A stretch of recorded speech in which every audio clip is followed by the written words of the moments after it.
Hey guys, welcome back to the channel. This is a story about what if Naruto is Ruby's twin brother rwby. Before I start, please support for more amazing content and do consider subscribing to my channel and share this video with your friends. This is written by WINDSTORM16 and link in description and support writer. Let's start the video. I own nothing. Walking through the forests of Mistral were two 15-year-old teenagers, with one being a boy and the other a girl. The boy had spiky blonde hair that was slicked back, tan skin, dark crimson eyes, and 3 whisker-like marks on his cheeks. With his attire consisting of black boots, black dress pants, a black sleeveless turtleneck, a black coat with light neon red serpentine patterns on the sleeves, and charcoal gray fingerless gloves. Along with carrying a katana in his left hand. While the girl is a young woman with tan-colored skin, short brown hair, and icy blue eyes. She had a tattoo of a bird rising from flowers on her left arm. She wore a light brown vest with dark brown panels on the top and a dark brown buckled strap on the back over a torn white shirt that was partially unbuttoned, revealing what appeared to be a black bra, alongside a collar that appears to be slightly turned up behind her neck. Maroon-colored jeans with the right side rolled up to her thigh, revealing the dark pink lining alongside a brown belt with a pouch attached to the right side. She also wore dark brown calf guards, with one having a garter-styled strap that went under her rolled-up pant leg. She wore a pair of beige and dark brown lace-up boots with folded-over sides, showing over the white lining, accompanied by a pair of maroon socks that partially covered her calf guards. Dark brown fingerless gloves of different sizes, with the right being wrist-length with a large cuff, whilst the other was elbow-length and covered with a dark brown vambrace. Lastly, she wore a narrow dark brown choker strap around her neck. These two were Naruto, Branwin and Vernal, members of the Branwin tribe. A bandit tribe based in the western part of Anima. That was the fastest raid we ever took did. We didn't even need to wait for the Grim to show up and deal with anyone. Vernal said with a smirk while looking through her bag of goods she took from their most recent raid, with the other tribe members still back at the town, grabbing everything of value, while the two returned back to camp rather than waiting for everyone else to be done. Yes, attacking a town of people that have probably never even seen a huntsman in their entire lives. Certainly, a tale worth telling. Naruto said sarcastically, not bothering to hide his annoyance. You say that about every raid we go on, you need to lighten up. Besides, it's your own fault, even Raven knows you're one of the strongest member of the tribe. It's why she always sends you with us when we go out. I say be happy that no one can challenge you or the tribe, as long as you're around.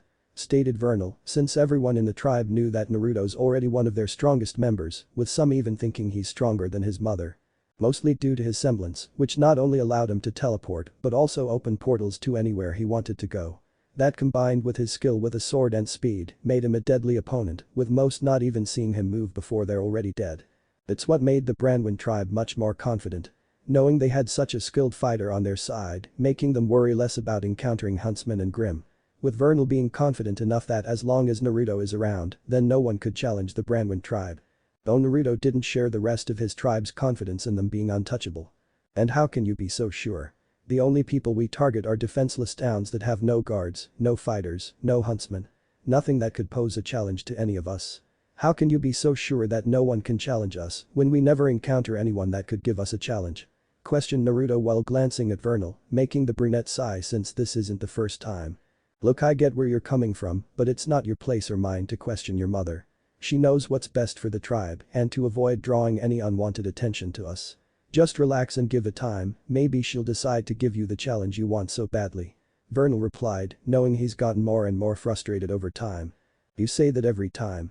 And so far, she just keeps sending us to do the same thing every time. Naruto retorted, making Vernal roll her eyes. It's not my fault you're impatient and want to go after bigger targets, even when we were kids. You could also do with learning some patience. And no training doesn't count as being patient or relaxing either. Said Vernal, having seen that Naruto's always been impatient even when they were younger, preferring action over doing nothing or wanting to improve himself. I do things besides training. I spend time with you. Stated Naruto, given that Vernal was his only friend in the tribe, along with being the only one to actually hear him out rather than just brush off his words and concerns. Maybe. And we certainly know how to relax together. Vernal said with a sly smirk before she leaned in closer to him. And maybe tonight, I can really give you a challenge. If you think you can handle it. Added Vernal slyly as she walked ahead while adding an extra sway to her hips, knowing the Branwin was watching her. Damn tease. Naruto thought, hating how Vernal knew how to a reaction out of him, but also loving the sight of her walking away, along with her offer of having some alone time tonight. One thing he can't complain about was being able to meet Vernal and become friends with her before becoming a lot closer. Yet it seems like that's been the only good thing to happen. Thought Naruto, looking back on his life and everything he's been through. One thing he could never accuse his mother of being is being a liar. With Raven having told him anything he wanted to know, along with everything she wanted him to know. Having learned that his mother took him with her back to the tribe not long after he was born. Leaving behind his twin sister and father, Yang Xiaolong and Taeyang Xiaolong.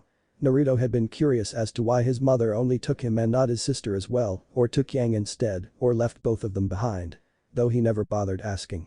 As honestly, Naruto had a hard time caring about the rest of his family, given he never met them and his mother didn't talk about them much. But he would admit he's curious about his twin sister. If she was as strong as him, possessed a powerful semblance, and would be able to give him a challenge. Along with if she even knew he existed or believed that she was an only child. Since then, Naruto's been raised by his mother among the Branwin tribe. Having been trained by her when he was old enough to kill huntsmen and Grimm alike. Along with imprinting her ideals onto him that the strong survive and the weak are to be eliminated. Something that while Naruto took to heart, believed was flawed. Though Raven did at least reveal her reasoning for wanting to stay under the radar and not draw too much attention to the tribe. Having told Naruto the true history of Remnant of the Witch Salem and her hidden war with the headmaster of Beacon Academy. Professor Osborn. A man that possessed magic, granting both his mother and Uncle Crow the ability to shapeshift into their namesakes. As well as having reincarnated for centuries, if not several millennia, constantly fighting the witch. While having told the truth of this to his mother, uncle, and their teammates in Team STRQ, Taeyang and Summer Rose. And while Crow, Taeyang, and Summer all joined Osborn's side against Salem, Raven instead saw it as a pointless cause after seeing what Salem was capable of. Believing Osborn and anyone who sides with him are fools that'll get themselves killed before leaving to return to the tribe. So, while Naruto understood his mother's desire to not get the attention of either side in this secret war. That didn't mean he liked all her decisions. The whiskered Branwin having been growing more and more disillusioned with the Branwin tribe and his mother's ideals.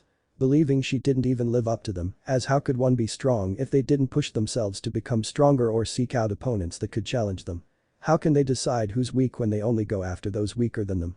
How can they consider themselves strong when they don't try going after someone that could actually challenge them and prove their strength? Naruto also hated seeing the arrogance from the other tribesmen. Believing that with him and his mother, they were untouchable. But what happens when we both know there are those stronger than us out there? Yet she still doesn't try to go after anyone that can put up a fight. Thought Naruto, before catching up with Vernal, while planning to speak with his mother again about going after bigger targets.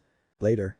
After getting back to camp, Naruto went to his mother's tent to tell her how the raid went, with Raven being pleased at how quickly the attack ended before any Grimm even showed up.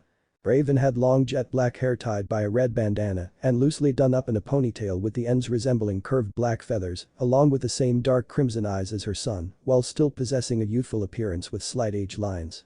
Her attire consisted of a shallow-cut black and red dress with black shorts underneath, with series of beaded necklaces and a belt that wraps around her waist and carries her weapons sheath. Attached also is a long black object that is either fur or feathers, with a red and white bandana material-like hanging from behind her.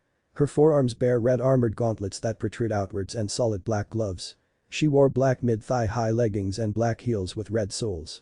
Excellent work Naruto, you and Vernal are done for the day. Once the others return, I'll start dividing up the spoils for everyone. Raven said, dismissing her son, only for Naruto to not exit the tent. There's something else I wanted to discuss. Said Naruto, with Raven looking up before mentally sighing at his expression, already knowing what he was going to say. Let me guess, you aren't satisfied with the town we targeted. Stated Raven, having had this conversation enough times to know when it'll happen again. It couldn't even have qualified as a decent warm-up. I could get better challenges from first-year Huntsman Academy students. And we just keep targeting the same places. You were sent to Beacon to learn how to kill huntsmen, you trained me to kill huntsmen, yet so far we've never once encountered even a rookie huntsman. Even the Grimm can barely qualify as a threat unless they're in large groups to overwhelm us. Naruto said, bringing up his same gripes again, hoping to finally make her listen. And? I don't really see a problem with any of that, no huntsmen mean no worries of them calling for backup before we can kill them. No large groups of Grimm mean no worries of more being attracted. You're complaining about problems when you should be satisfied with the spoils you help collect.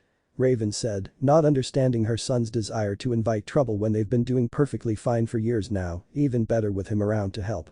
Yeah, I'm sure bullies are satisfied when taking candy from babies, because at this point that's all we're doing. Taking candy from defenseless babies. I could understand wanting to stay under the radar if we were low on manpower and resources. But that's not the case, we have more stuff than we know what to do with, more recruits showing up to join and get their own share, we can go after bigger targets. Explained Naruto, knowing they've been getting more resources lately, while also taking out other bandit camps with Raven recruiting the strongest ones to further bolster the Branwin tribe. Something that only added to his annoyance, that they've been growing larger yet still weren't going after bigger targets. Yes, we have, and we do that by not making foolish mistakes or putting the focus on us. I've said it several times already, the weak die and the strong live, those are the rules. Said Raven, giving him the same response she always gives him. And what happens when we encounter anyone stronger than us? What will that make us then if we're defeated and killed? Naruto demanded, with the bandit queen giving him a warning look. Anyone that we do encounter will die then, because we're strong enough to deal with anyone that tries going against us. Now, for the last time, just accept things as they are, Naruto. We have plenty of resources and even more manpower, so there isn't anything we'd have to worry about. Even from Huntsman and Grim. Raven said, ending the conversation, making Naruto scowl before storming out of the tent. Though rather than return to his own tent, Naruto headed out of camp and into the forest, with Vernal running after him. Let me guess, you tried talking to her again. Vernal stated, already knowing the answer. She is the most stubborn, thick-headed, and patronizing person I've ever met. Said Naruto as they headed further into the forest. Well, you know what they say. Like mother, like son. Said Vernal with a smirk, knowing Naruto could be just like Raven in that regard, both of them refusing to give any ground when it comes to their beliefs, unless someone used force. Except I'm actually using common sense, she just prefers ignoring a problem exists until it's at her damn door. Naruto retorted, knowing his mother preferred the easy way in ignoring problems, rather than working to deal with them when they have the chance to. And you prefer trying to find problems. Vernal stated, making Naruto look at her in annoyance. There's a difference between going out and finding problems and making sure you have the strength needed to deal with them before they can become problems. Said Naruto, knowing if they stayed complacent, then they wouldn't be able to handle actual challenges when they inevitably show up. The brunette could only roll her eyes, but continued following the Branwin. Knowing he wouldn't come back until he blew off some steam. So, you want to spar or just train? Vernal asked, once they were far enough away from the camp. No sparring, I just want to work on my speed and strength at the moment. Replied Naruto, before facing a tree and grabbing his katana. But before he could draw it, both Naruto and Vernal tensed before they immediately jumped away from the trees, with Vernal drawing her own weapons as the blades unfolded. Not a moment later they were surrounded by 8 beetles, only they didn't look like any beetles they've seen before, even alpha ones. But the beetles, instead of glowing red, they had glowing green eyes, markings, and on the inside of their bodies. With even their usual bone spikes looking like large glowing green crystals. What the fuck? Vernal said, looking at the Grim with wide eyes, wondering why they look so different than the Grim they've seen before. Neither of them had time to contemplate this further as the beetles roared before charging them, with Naruto quickly teleporting behind 2 beetles while sheathing his sword. Only to be shocked at how the Grim weren't immediately destroyed before roaring as they rushed him again, forcing the Branwin to jump back. These aren't normal Grim, they're much stronger. Said Naruto to Vernal, with the brunette keeping her distance as she shot at the beetles. No kidding. Vernal said, seeing her shots were barely even affecting the Grim before she threw one of her weapons at them, managing to at least slice into them with the weapon returning back to her. The attack distracting them long enough for Vernal to get in close and shoot one right in the head, which was enough to kill the Grim. Before they were treated to another surprise when the Beowulf suddenly exploded, sending Vernal flying back and crashing into a tree. And they explode when killed. Just fucking perfect. Said Vernal as she got up before ducking under a swipe from another Beowulf. These aren't regular Grim. They aren't fighting like others we've encountered. They actually seem to be observing us and waiting for an opening to attack. Naruto thought as he teleported again, this time succeeded in killing 3 beetles which all exploded. Thankfully, he was out of range of the explosions. Working together, Naruto and Vernal managed to take out most of the beetles until there were only 3 left. Only for things to become difficult as Naruto's earlier thought that the Grim were observing them was proving to be true with how the remaining beetles were being more careful in how they attacked. Though a sudden wave of green crystals forced Naruto and Vernal to jump away from each other before the brunette cried out when one of the Grim slashed their claws across her body, breaking her aura. Vernal. Naruto shouted in worry and anger before teleporting and slashing his blade across the remaining 2 beetles killing them, while Vernal held the other one back with one of her blades before managing to shoot it on the head, killing it. With Naruto quickly teleporting and grabbing her just as the Grim exploded. Are you alright? Asked Naruto, looking her over for any injuries. I'm fine, just some scratches after that bastard broke my aura. What the hell even are these things? Vernal asked, looking at where the beholds once were, while Naruto looked around. I'm not really sure. They didn't act like any grim we've encountered before, along with looking completely different. I think someone might have sent them after us, but I'm not sure why. Replied Naruto, with Vernal tensing at this. Do you think they may have attacked the camp too?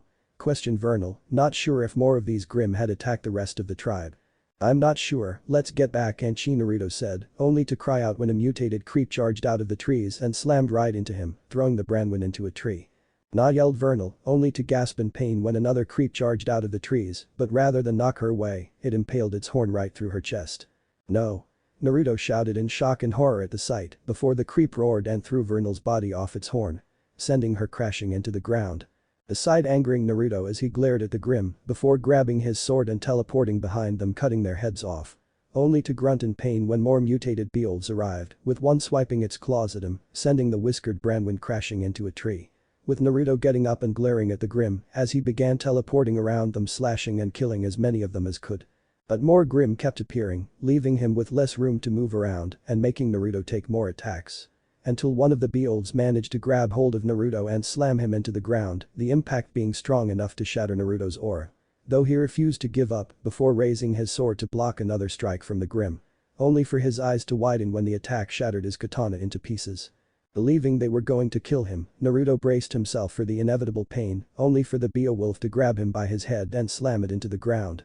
Before the only thing Naruto knew was darkness as the grim knocked him unconscious. Once the Branwin was left unconscious, the grim stepped aside as a man emerged from the trees. He was an elderly man with disheveled gray hair, a matching mustache and beard and prominent eyebrows. His left eye is robotic and glows red, and around it were noticeable claw marks. His right arm was also robotic and was dark and metallic and has red inner circuits. He was wearing a light gray jacket with a high collar and a red shirt underneath. On each sleeve of the jacket is a dark gray hexagon shape. This was Dr. Merlit, the presumed dead founder of Merlit Industries. Well done, my pets, well done. Merlit said, praising his grim before approaching the unconscious Naruto and looked him over before grinning. Yes, you'll do nicely. Said Merlit, knowing Naruto will be able to serve his purposes. Grab him so we can return to my lab. And grab that as well, I suppose, it may have some use at least. Merlit ordered, having his grim pick up Naruto along with Vernal's body since it could prove to have some use. Time skip 2 weeks. 2 weeks had passed since Naruto had been taken by Merlit, with the Branwin learning just who had kidnapped him and killed Vernal when he woke up. With him only being more angered at learning he'd also taken Vernal's body, while swearing he was going to kill the mad scientist. Along with knowing that even if they had not returned to the tribe, his mother wouldn't try finding them. Given the two of them did occasionally go off on their own. With everyone having learned it was best to leave them alone when they went off together. As for why Merlit took him, Naruto didn't know or care. Only that from the moment they arrived at the man's base, he'd been doing nothing but experimenting on Naruto. With them being incredibly painful to the point where Naruto was left unconscious from the pain, yet Merlit never stopped once. But the experience only furthering Naruto's disillusionment towards the Branwin tribe while turning it into resentment and hatred. Seeing his mother's complacency and cowardice as the reason he couldn't grow strong enough to protect and avenge his only friend and the girl he loves. Though it did make Naruto realize one thing, that his mother's ideals were completely wrong. There was no weak or strong, there was only might. Might controlled everything. And without strength, you can't protect anything. Not even yourself. All the experiments Merlit performed on him, Naruto still wasn't sure what the purpose of them were. But he wasn't complaining after learning what they did. Finding they've enhanced his body's capabilities to superhuman levels, granting him an accelerated healing factor that's even stronger than his aura can heal, along with strengthening his semblance. I'll be sure to thank the good doctor right before leaving him to die. Thought Naruto, swearing to use his enhanced abilities to kill Merlit as slowly as he possibly can. As if summoned, Merlit entered the lab while pushing in a container, with Naruto looking up from the metal table that he was strapped to. Seeing that inside the container was what looked to be a katana sword. There were gold dragon-styled Minuki inserted underneath the Tsukamaki to allow for the fingers to grip. The Tsuba handguard is gold and a deep navy blue, shaped like an octagon with 2 trapezoidal halves, each with gold dot pattern patches, and in a grove-like motif with gold rings, inside of which are various circles and clusters of 3, arranged in triangular patterns, and the gold habaki fuller is also with a similar embossed pattern. The heimin featured is a Kawazuko Choji or tadpole head clove flower styled heimin. The scabbard is black, made of traditional lacquered wood, and features several metallic ornaments on its far end, along with a navy blue seijio, the cord used to tie the katana to the waist. Looking at it, Naruto couldn't deny it was an incredibly beautiful blade, with a whiskered swordsman now imagining using it to slice Merlit into pieces. "Ah, you're awake, wonderful." Merlit said, pleased to see Naruto was awake to perform the test. "Do you like the sword? It's one of kind and potentially the most powerful blade in all of Remnant.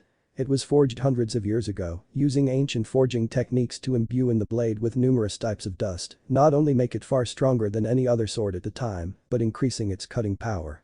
I eventually was able to acquire the blade and made it even stronger by enhancing it with modern technology, granting it a powerful alternating current, allowing it to vibrate at extremely high frequencies, making it possible to even slice through solid steel as easily as a knife through hot butter. And my crowning achievement, I succeeded in giving the blade an artificial aura, granting it a level of sentience. That way it would choose the wielder, while making sure not just anyone could wield it and keeping it out of the hands of my enemies. It's known as the Yamato." Merlit said as he turned to look at the Yamato with a wicked grin, knowing it's one of the most, if not the most, powerful weapons in Remnant. Only for the doctor to scowl, since while he was able to make the blade stronger than ever before, it also led to an unforeseen problem. "Unfortunately, the sword rejected me as its master. I make it more powerful than ever, and yet it deems me unworthy," said Merlit, angry that his own creation rejected him as its master before he looked at Naruto with a smirk. "But that's where you come in, my dear boy," stated Merlit, making Naruto look between him and the Yamato. "You put the sword in my hand, and the first thing I'll use it on is you," Naruto warned, knowing he couldn't be crazy enough to think he wouldn't immediately use the Yamato on him. "Ho ho ho ho, you misunderstand. You see, if I am unable to wield the Yamato, then I would simply make someone who is, well, ensuring they're completely loyal to me. You should be thankful, my boy. With my help, you'll be the most powerful warrior in Remnant after you've been reprogrammed, of course," said Merlit, with the Branwin's eyes widening in rage at hearing this.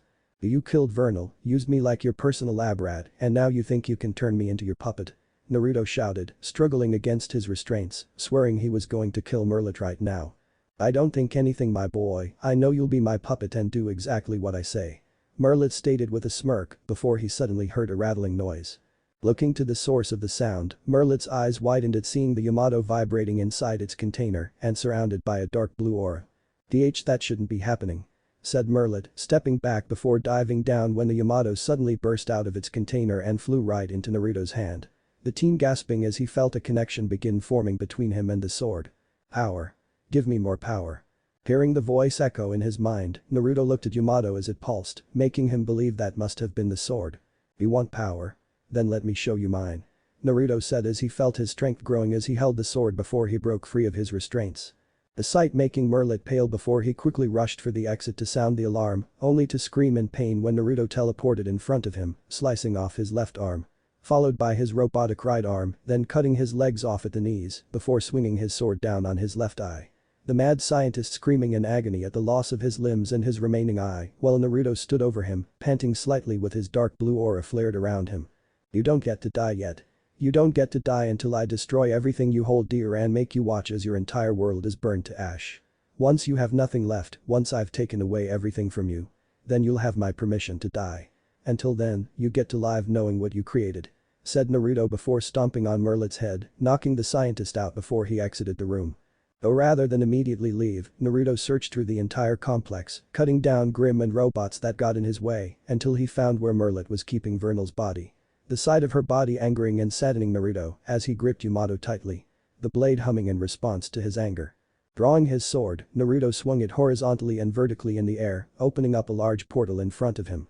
Sheathing Yamato, Naruto picked up Vernal's body and walked through the portal so he could give her a proper burial. "Then I'll be dealing with the true weaklings," thought Naruto darkly, knowing his next destination once he's buried Vernal. The Branwin tribe. Later. Naruto looked around at the burning Branwin tribe encampment, seeing dozens of bodies that were cut to pieces. Only a handful of them were still alive, but wouldn't be doing anything to him or be able to do a lot of stuff after he removed a limb or two from them. Among them was his mother, who was the only one to still be completely intact, but also defeated. Walking up to them, Naruto mercilessly kicked Raven back down to the ground when she tried standing back up, the woman gasping before looking up at her son. What have you done?" Raven said, having not believed it when her son returned only to start killing everyone, showing no hesitation or remorse. Even when she tried stopping him, he attacked her as well, shocking Raven at him not only attacking her, but also his new strength and sword as well. Part of her thinking for a moment that he somehow acquired a magical artifact but didn't sense any magic coming from him or the blade. with it not being long before only she and a handful of others were left. I'm merely doing what you always taught me, I'm killing the weak. After all, that's what you all are. You're weak, pathetic, cowards. You claim to be strong, yet you only ever go after those that can't even defend themselves. And rather than actually trying to grow stronger and target those that could stop you, you instead choose to continue running and hiding, like cowards. So, you'll get to die like cowards," said Naruto while looking at those still alive. "You're nothing but a traitor. We welcomed you into our tribe and this is how you repay us," shouted one of the bandits before crying out when a shallow cut appeared across their face and below their eyes. "Welcome me? You didn't welcome me. She's the one who brought me here, she's the one who trained me, she's the one who sent me out on raids. The rest of you, you only saw me as a shield to protect you from threats because you all are such lazy and worthless ingrates, you only choose to target people you know can't fight back. Hell, you barely even did that. You just cause enough panic and fear to draw in the grim and have them kill everyone for you. It's honestly a miracle you even survived while my mother and uncle were at Beacon. No, you didn't welcome me, you just welcomed my abilities to protect your worthless lives. But let's see how you survive with no camp, no resources, and no shield," said Naruto before turning his attention back to his mother and knelt down beside her. "As for you mother, this wouldn't have happened if you listened for once, rather than believing you knew everything. Because you don't know anything. You believe the weak die and the strong live, but you can't even follow your own ideals. After all, you always run because the truth is. You're a coward," Naruto said, looking at her with narrowed eyes, while Raven flinched at his word. "You ran from your teammates, you ran from your daughter, and you ran from Salem. Even now, you're still running. Choosing to go after defenseless civilians than actually trying to grow stronger and gain real strength and power. And that's why you lost, because I now have real power and I'll continue gaining more power. Because I learned a very important lesson, one you never tried learning," said Naruto, standing up and looking at his mother. "I learned this lesson, my new ideal and belief. Might controls everything. And without strength, you cannot protect anything. Let alone yourself," Naruto said before drawing Yamato and opening another portal. "Perhaps this time, you'll finally listen to me, mother," stated Naruto before entering the portal which closed behind him, leaving Raven to pick herself up, contemplating his words and her own actions. With Naruto reappearing, Naruto looked around and saw he was in an alleyway in some city, though he didn't recognize or could tell what kingdom he was in. Having not had a specific destination in mind, only to be away from the Branwin tribe. "Might as well figure out where I am," thought Naruto, sheathing Yamato as the portal closed behind him. Exiting the alley, Naruto looked around the city as he wandered around while wondering what he was supposed to do next. Though the longer he walked around, the Branwin soon got the feeling he was being followed. Giving a discreet glance around him, Naruto narrowed his eyes at not seeing anyone that was following him, but could still feel that someone was. "Not even here for an hour and I already have to kill someone," Naruto thought, mentally sighing before heading down a deserted street and kept walking while waiting for the person to reveal themselves. Which didn't take long, as he quickly lashed out and grabbed the hand of his follower when he felt them reaching for his pocket.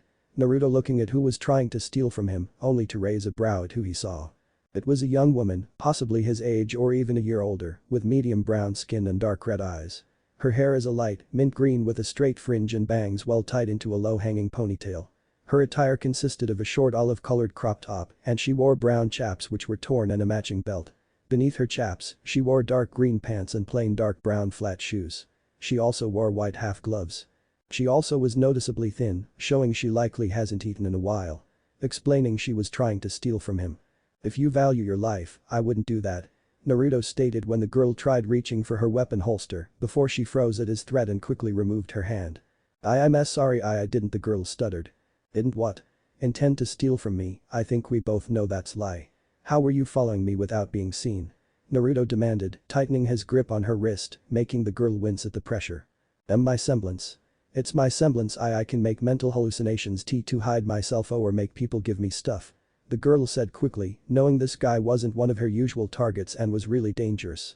Naruto narrowed his eyes at this, knowing how powerful and dangerous such a semblance could be, especially for those untrained in sensing such things as illusions. "What's your name?" said Naruto, now intrigued by this girl's power and potential. "The Emerald Sustrai," Emerald introduced hesitantly, wondering why he wanted to know her name. Only to be surprised when he let her go and then tossed her several lean. What?" said Emerald, now completely confused at what just happened, not sure if this was a trick. "Here, since you wanted them so badly, take them. Not that they'll do you any good," Naruto stated, making the greenette glare at him. "Yes they will," I could use this to get food today. Emerald retorted, now thinking he's some rich bastard that didn't care about losing a few lean. And what about tomorrow? Or the next day? The next week? The next month? Will they still help you then or simply run out, forcing you to steal some more? Questioned Naruto, causing Emerald to fall silent, knowing that was true. While it was a lot of lean, they'd eventually run out, along with the food she'd get with them, forcing her to steal again to get more. I don't have any other choice. Emerald said quietly, knowing she didn't have a choice and had to steal to feed herself. And now you do. You can take those lean and run along, in which we'll likely never see each other again. You'll be forced to continue stealing until you potentially encounter someone else who can sense you through your semblance, while being a lot less friendly than me. Or you can join me and I can help gain the strength you need. That when you do steal, you won't get caught, you can fight anyone that tries stopping you, and you'll never be hungry again. Offered Naruto, much to Emerald's shock at what he just offered. Why? Why would you offer me anything when I just tried stealing from you? Emerald asked, suspicious and wary of the offer, with Naruto shrugging. I see potential in you, with your semblance and your abilities. I could help you grow stronger, to use them to their fullest. And more than that, I can promise that if you come with me, you'll never have to worry about money or food again. But the choice is entirely up to you. Stay or come, I won't stop you or force you. Naruto replied before turning around and started walking away, leaving Emerald to make her decision. Looking at the lean for a few moments then looking at Naruto's retreating figure, Emerald wondered what she should decide. Before she eventually ran up to Naruto and began walking beside him. Do you get to keep these? Emerald asked while holding up the lean. Keep them? Like I said, they still won't do you any good, it's what you'll be getting later on that will really help you. Said Naruto, making the greenette smile at the idea of getting even more lean and never going hungry again. Hey, what's your name? Said Emerald, realizing she didn't get his name. Naruto Uzumaki. Now let's keep going, we have a lot to do before you're ready to get to work. Naruto replied, deciding to give up on his old last name, now that he's severed his ties with the Branwin tribe. With Emerald noticing that last-minute change when he introduced himself. But decided to not say anything, while nodding as the two continued walking. Unaware they were being watched. Looking at the two was a fair-skinned young woman with shortish and black hair that covers her left eye, that are a bright amber color.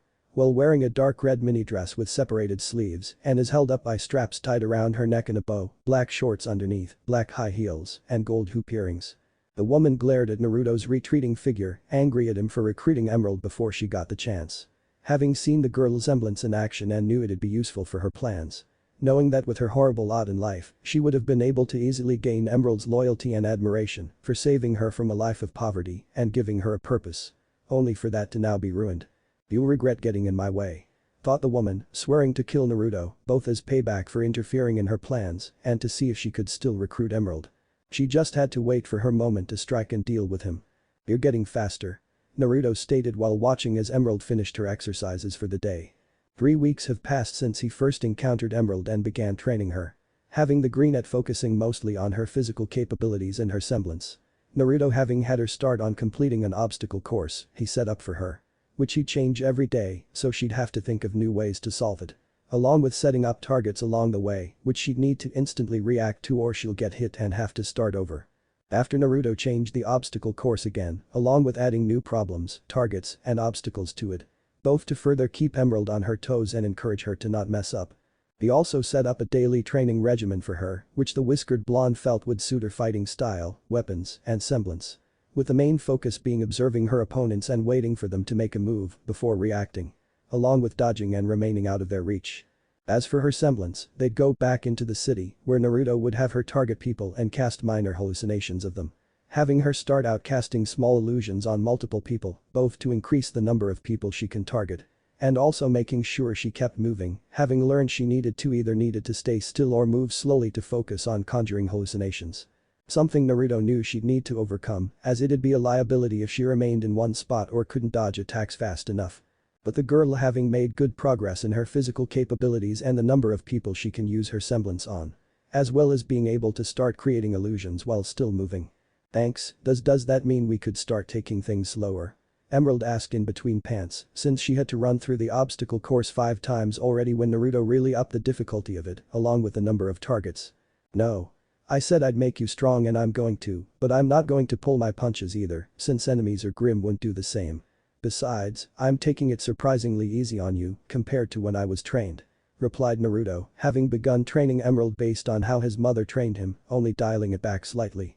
Even how Raven left him the middle of the forest with nothing but a knife and told him to find his way back to camp. Something that took him a week to do while nearly getting ripped apart by Grimm several times, but succeeded. That's when the really difficult training began. With Emerald paling and gulping at hearing Naruto wasn't even going all out in training, making her immediately shut up. Not wanting to risk him making it even more difficult. But I suppose we can take a break for the rest of the day. As you have shown great improvements in your fighting style and using your semblance. Your reaction time has increased enough to where you can react to the slightest movement or attack, along with dodging before an attack could even reach you. And your semblance has especially grown stronger and can now target much more than just 2 people. Naruto said as they returned to their temporary camp, with Emerald smiling proudly at his praise. Thank you, I didn't think I'd be able to improve my semblance enough to keep moving or targeting almost a dozen people.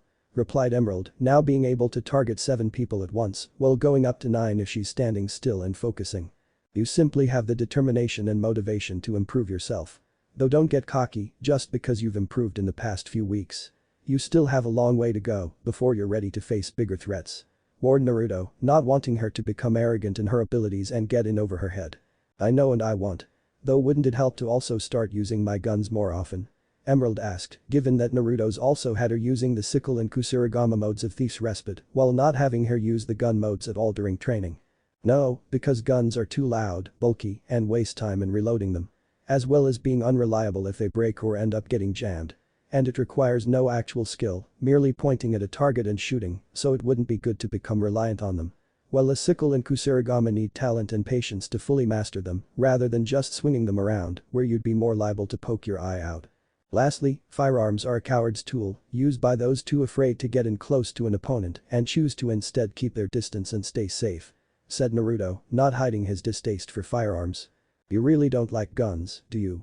Emerald stated with a sweat drop, not expecting him to hate guns that much, when basically every huntsman's and huntress's weapon had a gun form, aside from a rare few. No, I don't. As I said, they're a coward's weapon, along with fighting dirty and cheap tricks. If someone needs to rely on tricking an opponent or fighting dirty, then they aren't worth the time or effort it takes to kill them. As they would have already revealed that they're nothing but cowards who know they'd lose for using such tactics. The only thing they deserve is to be broken down and left as empty shells. Naruto replied darkly, making the greenette shiver slightly at his tone. What made you hate things like that? Questioned Emerald, unsure if it was safe to ask that. I grew up in the Branwin tribe, a tribe of bandits based in western Anima. They would raid towns and villages, causing enough panic to draw on the Grimm. Letting them deal with the villagers before waiting until they left to swoop in and pick the places clean. I was one of the strongest members, so I went on plenty of raids, and I hated it. Targeting people that couldn't defend themselves or fight back, either killing them or drawing in the Grimm to kill them, while then taking anything of value. What I hated most was that they claimed to be strong by doing this when they were just little more than thugs working together to target those weaker than them. I won't claim to be a good person, because I know I'm not, but what I hated was that we went after those who were defenseless. If we were going to steal from people, I believed it should be from those that would fight back or at least prove to be a challenge. To show what was stolen was earned. Naruto explained, revealing the rest of the reasons he hated the Branwin tribe. Naruto knew he wasn't a good person and wouldn't claim to be one, but he did have his honor, along with his own morals and disciplines. And he believed if he was going to steal or kill, it should be from someone capable of defending themselves and what he's trying to take. The only other person that knew his full reasoning was Vernal. The thought of his deceased friend and lover caused a spike of anger and sadness inside of Naruto. With the whiskered blonde hoping she at least found peace in the next life. Naruto had known he couldn't tell his mother or the rest of the tribe this, knowing they didn't care if there was any honor in their actions or not. So, he had to hide those parts of his gripes with their methods and instead focused on the ones that would appeal to them. Only for them to still never listen, not until he had massacred the majority of them. Showing them just how weak they really were. Wow, that's a lot to take in. But I can understand what you mean. I stole anything I could. Whether it was lean, things I could sell, or food. Though I don't think I would have been able to actually kill someone unless it was in self-defense or something. It's why I'm glad my semblance is what it is. It helps keep me from going too far. Said Emerald, understanding where Naruto was coming from given everything she did to survive, well thankful he also wouldn't force her to do anything she didn't feel comfortable with. But the lives we lived in. They also don't really leave much room for things like honor. Emerald added, knowing there would be times they had to bend their morals, whether they liked it or not. No, they don't. But that's why I want to help you grow stronger, so you'll be able to do what you need to do in order to survive, without having to compromise who you are. I saw potential in you, Emerald. Potential to become a very powerful combatant. And whether you decide to stay a thief or become either a bandit, a mercenary, or a huntress, it'll be entirely up to you. Never forget, only you get to decide what you want to do, no one else does. Said Naruto, making Emerald nod in thanks. Thank you. But what about you? What do you want to do? Questioned Emerald, wondering what he wanted to do once he finished training her. I don't really know. Right now, all I'm doing is working to get stronger and find my own purpose. Naruto replied, not sure what he wanted to do or where he would go. Given all he had was Vernal, his mother, and the Branwin tribe. With the former being dead, the latter he personally destroyed, and Naruto felt he may have cut all ties with his mother by destroying the tribe. Though that didn't mean he hated her, as no matter how much he hated her decisions and refusal to go after stronger targets, she's still his mother. Having raised him, taught him, trained him, and showed him how to become stronger. Naruto wasn't sure he could really hate her. But he doubted she'd ever want to see him again after what he did. Emerald looked at her savior in intrigue, starting to see him in a new light compared to their first meeting and how he tended to stay closed off during training. Now she's seeing there's definitely more to him than she expected. I'm really glad he found me. Thought Emerald, glad that Naruto found her and took her in. Alright, that's enough talking, let's go hunting. This'll also give you a chance to work on your tracking and hunting skills. Said Naruto, standing up with Emerald following as they headed into the forest to hunt something down for tonight. With Raven. Meanwhile, Raven stood on a cliff overlooking Mountain Glen, having simply been moving around since Naruto destroyed the tribe. With the survivors having scattered to go off on their own or join other bandit camps. Having wanted nothing to do with her, given how it was her son that betrayed them and wiped out the majority of their numbers. Until she found her way to Vale and headed for Mountain Glen, knowing there'd be no one around to disturb her. Though this left Raven to ponder over her son's words and just how deeply they cut into her. You ran from your teammates, you ran from your daughter, and you ran from Salem. Even now, you're still running. You don't even know the half of it. Raven thought, knowing her son was right and she always ran away. Remembering when he and Yang were born and just why they had been conceived at all. While she'd admit Taeyang was a nice guy and a good friend, aside from his terrible puns and eccentric personality, Raven didn't really care about him in the same way he cared about her back in Beacon. The person Raven had truly loved and cared for was Summer. Why did you have to be so kind? Raven mentally screamed, having always been used to people being intimidated by her and steering clear of her, with only her brother never being intimidated by her. That is until she met Summer and despite giving her the cold shoulder, insulting her, even telling her point blank she was annoying and to leave her alone, she just kept coming back. Always smiling, always greeting her, always asking how she was, even when Raven resorted to simply ignoring her existence she never stopped. Eventually, Raven just gave in. Hoping to finally get rid of Summer by only giving her short and boring answers that'd make anyone lose interest in her. But even then, she still kept hanging out with her, treating her like they were best friends since they became partners. It would have eventually gotten to the point where Raven was sure she wouldn't be able to resist the urge to simply kill the silver-eyed girl. If not for the fact she'd seen multiple times that beneath a cheery and hyperactive personality was a very dangerous huntress, even without using her eyes. Which also is what got Raven interested in Summer in the first place, seeing she wasn't just all smiles and cookies. Having started to actually get to know her partner, and the more she learned, the more Raven began actually enjoying being around Summer. Relaxing more often and even starting to forget the whole reason she and Crow were sent to Beacon in the first place. All her attention having been taken by this annoying and cheerful, yet deadly huntress in training. Raven even knew, if Summer had said the word, she would have gladly left the tribe to be with her. Only for there to be a problem in that, as Summer liked Taeyang instead of her. Something that still stung even now, with it having hurt and angered Raven to learn the girl she loved was in love someone else. With it soon turning into spite and a desire to hurt Summer, like she hurt her. Leading Raven to sleep with Taeyang in a moment of drunken spite. Something that was rather easy to accomplish due to Taeyang's own feelings for her. Though when Raven had come to her senses, she'd been shocked and ashamed of her actions. Even more so when Summer found out, while seeing the hurt and devastated look on her face. Brilliant move, Branwin, get back at the girl you love by sleeping with the guy she loves. That'll definitely earn you points with her. Thought Raven, sighing at remembering how badly she messed up. What made her feel even worse was that Summer hadn't even been angry with her. Instead actually wishing her and Taeyang the best. Something that really caused Raven's heart to shatter upon seeing the state that Summer was in, yet she still gave her those kind and hurt-filled words. It's why she planned to leave after Naruto and Yang were born. having planned to leave both of her children, knowing they'd have a better mother figure with Summer around. But instead of doing that, Raven had felt compelled to take Naruto with her. Even as a baby, she'd been able to see a lot of latent power and potential in him, something that was later proven true as he got older and trained under her. It made her believe that when he became old enough, Naruto could become leader of the tribe after her and make it stronger than ever before. Only to now see with recent events that would never have been the case. Seeing that Naruto would have never accepted becoming the tribe's leader. Though one thing that Raven had noticed after Naruto's return was that Vernal had been nowhere in sight. Where could she have been? Raven wondered, knowing how close she was to him, making her think something must have happened to her, as it would explain those views Naruto developed when he destroyed the tribe. Raven was pulled from her thoughts at the sound of flapping wings and someone landing behind her, along with the all too familiar and annoying voice she hoped to never hear again. Do you have any idea how long I've been flying around, trying to find you? Pretty sure I have the entire continent of Anima memorized by heart by now. Why not? It's already been a shitty few weeks. Why not add one more thing to the pile? Thought Raven as she turned around to see her younger twin brother, Crow. Crow has graying black, spiky hair, with the bangs hanging over his forehead, faded red eyes, and slight stubble along his jawline. Along with a red tattered cloak, he wears a gray dress shirt with a long tail, black dress pants and black dress shoes. He also wears a ring on his right index finger, 2 other rings on his right ring finger and a necklace with a crooked cross-shaped pendant. Hello brother. Why are you here and why exactly were you searching for me? Finally deciding to come to see your dear sister after all these years? Raven asked mockingly, only for Crow to give her an unamused look. You can drop the act, Raven. I know what happened to the tribe. I also know who put most of them in the ground.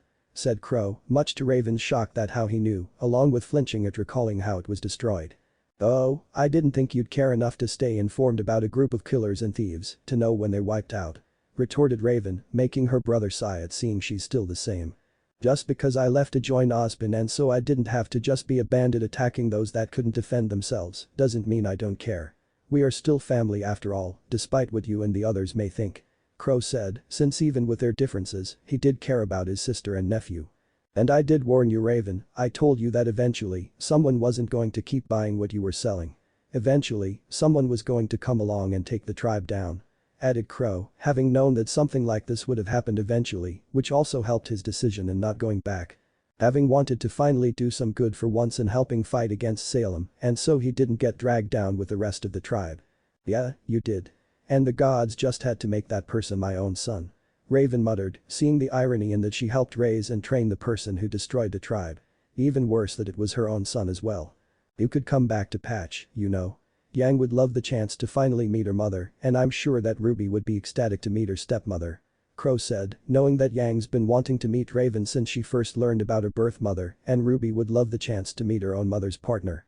Only for Raven to scoff and look at him in disbelief, not believing he'd actually say that. Do you honestly want me around either of them? After how I already messed up in raising Naruto. Who was also right about me. I am just a coward that only knows how to run away. Raven said bitterly, unable to deny that. Knowing Naruto was right and she was a coward that always ran. Even if I did go with you, I'd only get sucked back into Ozpin's secret war with Salem. So no thanks. Raven added, not interested to get pulled back into a war with no end. Hey, Oz has been doing the best he can. We already have Amber on our side, and even if I don't like the guy, Ironwood's been a major help in all of this. Even if he thinks everything can be solved with his toy soldiers. Retorted Crow in defense of the headmaster, only for Raven to scoff again, finally having enough of her brother. And what exactly is Ozpin's grand plan to stop Salem then? Do you honestly think this war would be going on as long as it has been if he had a means of stopping her? Or at least clued you all in on his master plan, so you'd at least know there is an end. Go on then, tell me the great Ozpin's plan for stopping someone he hasn't been able to stop for thousands of years already. Demanded Raven, glaring at her brother, with Crow being stunned into silence at her words. Not having anything to say in response, since there wasn't anything he could say. With his silence being all Raven needed to know, before she scoffed again and turned around back towards the cliff. That's what I thought. Raven stated, before jumping off the cliff before transforming and flying away. Time skip one day. With Naruto and Emerald. The next morning when Emerald woke up, she saw that Naruto was already awake and strangely enough wasn't wearing his coat. Only for the greenette to be shocked and somewhat embarrassed at seeing his coat was draped over her like a blanket. You look like you were getting cold. We'll buy you something to keep you warm, since it wouldn't do for you to be hindered by the elements and get sick. Naruto said after seeing she was awake, with Emerald quickly standing up and handing him his coat while trying to suppress the blush that was forming on her face. Right, and thanks for that. But does that mean you were up all night?" questioned Emerald, wondering if he even went to sleep. "I'm used to not getting a couple nights of sleep. Never knowing when you can be attacked or need to move at a moment's notice," replied Naruto as he put his coat back on. "And after whatever Merlit did to me, I doubt I even need to sleep at all now," Naruto mentally added, finding he barely got tired anymore after Merlit's experiments. In fact, he felt even stronger and more energetic at night. Which was understandable, given how most of his experiments seemed to involve Grim in one way or another. And they tended to be more active at night than any other time of the day. Let's just hope that's where the similarities end, thought Naruto, given he didn't like the idea of whatever Merlit did to him ended up turning him into a Grim or some monstrous hybrid creature that's bent on destruction. Though Naruto tensed slightly and reached for Yamato at sensing negative emotions near them before he quickly drew his sword and turned around, slicing an arrow in half that would have shot through his head. Something that shocked and horrified Emerald as she quickly grabbed Thief's Respite while looking around for who could have shot the arrow. "Stay back. And whoever you are, you might as well come out," said Naruto, motioning Emerald to stay back, feeling that whoever this was would be out of her league. With Naruto ready to draw his sword when the woman who'd been watching him and Emerald when they first met stepped out from the trees. "Well, you're better than I thought. I had hoped that arrow would kill you, leaving her all alone again and give me the chance to approach her once enough time passed. So that she wouldn't suspect me in being responsible for your death," said the woman, not bothering to hide her intentions since she already failed to kill Naruto and had to now reveal herself. "And just who are you supposed to be?" Naruto demanded, looking at her with narrowed eyes. "And what the hell would you want me for?" demanded Emerald, angry that this woman just tried killing her friend and planned to recruit her for something. "My name is Cinderfall, just so you know who will be the one that kills you, boy. As for you, someone with your abilities and semblance would prove useful to me and my mistress. I had planned to approach earlier, but then you had to go and ruin it," Cinder revealed before glaring at Naruto for interfering in her plans. "What the hell makes you think I'd ever want to help you or your boss? Especially after how you just tried to kill my friend. And what makes you I think wouldn't have found out eventually?" Emerald shouted incredulously, not believing this lady thought she'd help her after she just tried killing Naruto, along with not thinking she'd get suspicious. She didn't survive as long as she had by not being suspicious or wary of anyone's offer of help. And suddenly meeting someone who used a bow not long after her friend would have been killed by an arrow. That definitely would have made her suspicious. "It doesn't really matter what you want, girl, my mistress would ensure you joined us. Whether you like it or not," replied Cinder with a smirk, knowing she wouldn't have a choice and would either join her or suffer for it. "You keep talking a lot about this mistress you serve. You're one of Salem's followers, aren't you?" Naruto stated, much to Cinder's shock as she looked at him with wide eyes, not expecting him to know about Salem, before her smirk soon returned. "That's right, and if you know about Salem, you'll know how unwise it'd be to challenge me and make an enemy of her. So, if you're smart, then you'll hand the girl over to me and walk away," Cinder warned, knowing anyone that knew about Salem was either on Ozpin's side or would be afraid at being made an enemy of her. Only for Naruto to look at her blankly before drawing Yamato from its sheath. "I honestly have no desire to make an enemy out of Salem or get pulled into the secret war that's currently going on between her and Ozpin. But I'm not going to hand over Emerald to you or her. So if you want to get to her, you'll have to go through me," said Naruto, pointing Yamato at Cinder before getting into a stance. This made Cinder narrow her eyes in anger before quickly drawing 3 arrows and firing them at Naruto in rapid succession. The whiskered blonde deflected the first 2 arrows, only to be surprised when the third one glowed orange before exploding when he tried deflecting it as well. The explosion throwing him back before Naruto righted himself and landed on his feet. Before quickly raising Yamato and blocking slashes from Cinder when she jumped through the smoke, her bow now disconnected into twin swords. Thrusting his sheath forward, Naruto slammed it into Cinder's chest, knocking her back. Grunting at the hit, Cinder skidded across the ground, smirking as she kicked up a cloud of dust before activating her semblance and superheating the dust and dirt, turning it into multiple glass spikes. But Cinder launching the spikes at Naruto, who swung his sword rapidly. Destroying each of the spikes before teleporting in front of Cinder and swung his blade at her. Ravenet blocking the strike with one of her swords before swinging her second at Naruto, which he blocked with his sheath.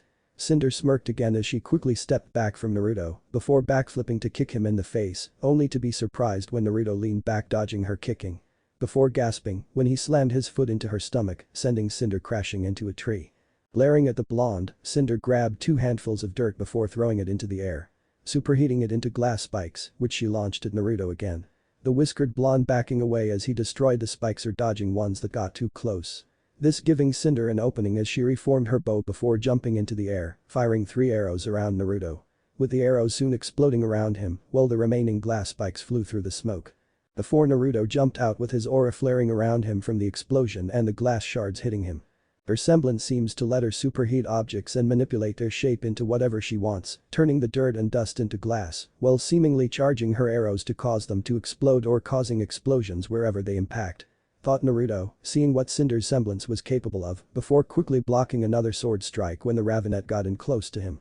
Teleporting behind Cinder, Naruto slammed his sheath into her back before cutting her across the back with his blade. Cinder cried out in pain as her aura flared around her, with there being a shallow cut across her back. Something that surprised even Naruto. So you're capable of cutting through even aura. Good to know. Naruto thought with a smirk, seeing Yamato was stronger than he realized. Swinging his blade again, Cinder managed to turn around and block the strike.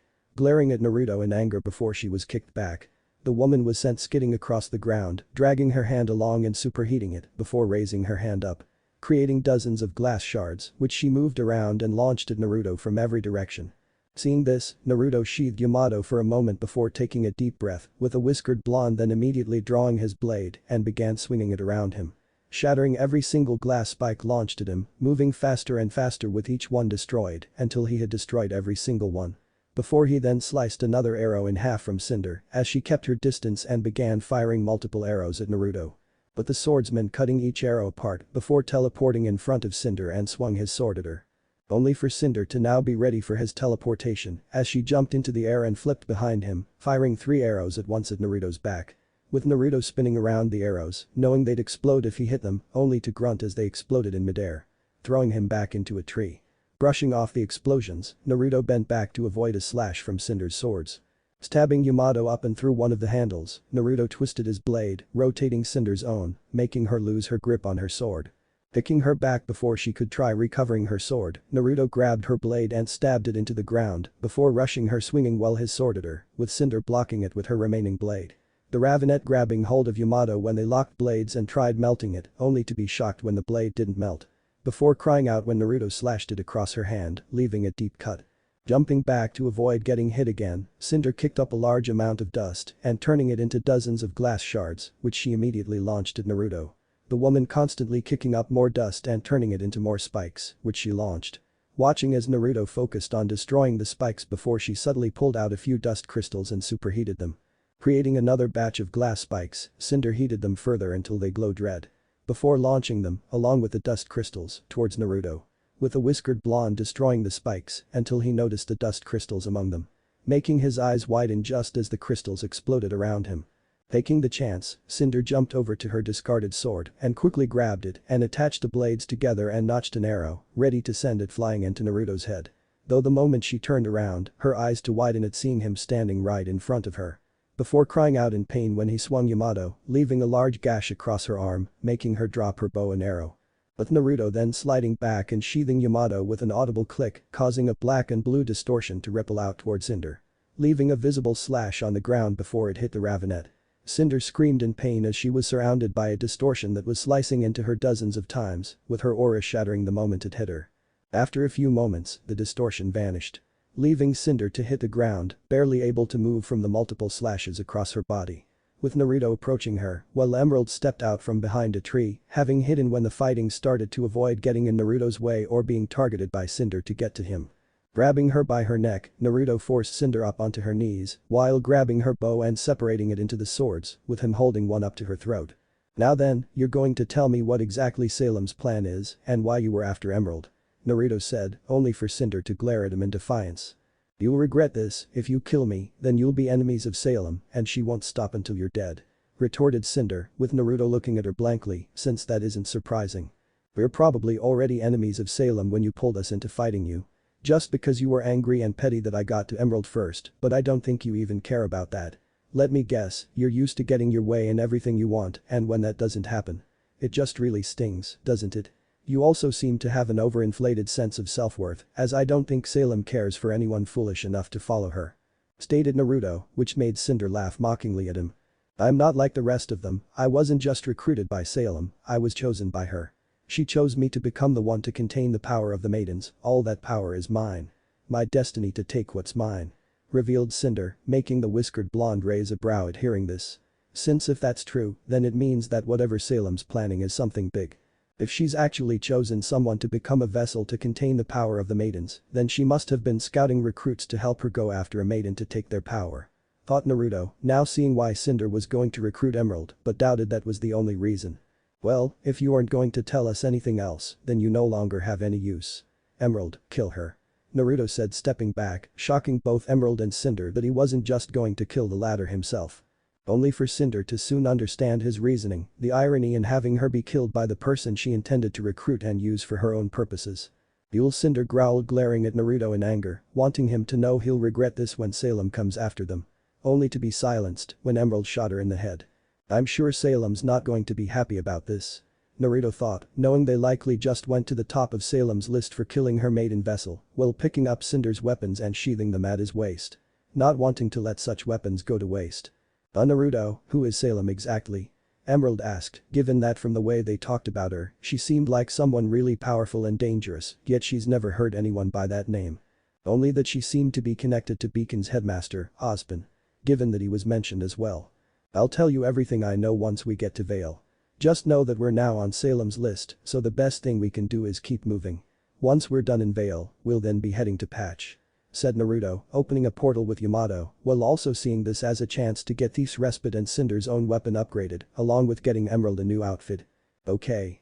But why do we need to go to Patch after Vale?" questioned Emerald, wondering what they'd need there. "Family reunion," Naruto said shortly. "I guess I'll finally get the chance to see just how strong you are, Yang. Let's hope you don't disappoint," thought Naruto, wanting to finally get the chance to see how strong his twin sister is, now that he's no longer bound to the Branwin tribe. Signal Academy. Meanwhile, at Signal Academy, Yang Xiaolong sneezed before feeling a sudden shiver go down her spine. Getting the attention of her half-sister Ruby Rose. "Are you alright, Yang?" Ruby asked while looking at her in concern, with Yang waving it off. "Yeah, I'm fine, sis. I'm probably just catching a cold or something," Yang replied, though she couldn't deny the feeling that she should be worried about something. After arriving in Vale, Naruto and Emerald had gone to get Cinder's weapon and Thief's Respite upgraded, as well as getting Emerald a new outfit. With Naruto having gotten Cinder's weapon modified and changed, while keeping them as twin swords that can combine into a bow. As well as having renamed them Kanshu and Bakuya, with Kanshu being a black sword covered with a hexagonal pattern. While Bakuya was a white sword that didn't have the shine of most polished metals, instead having the haze of a cloud.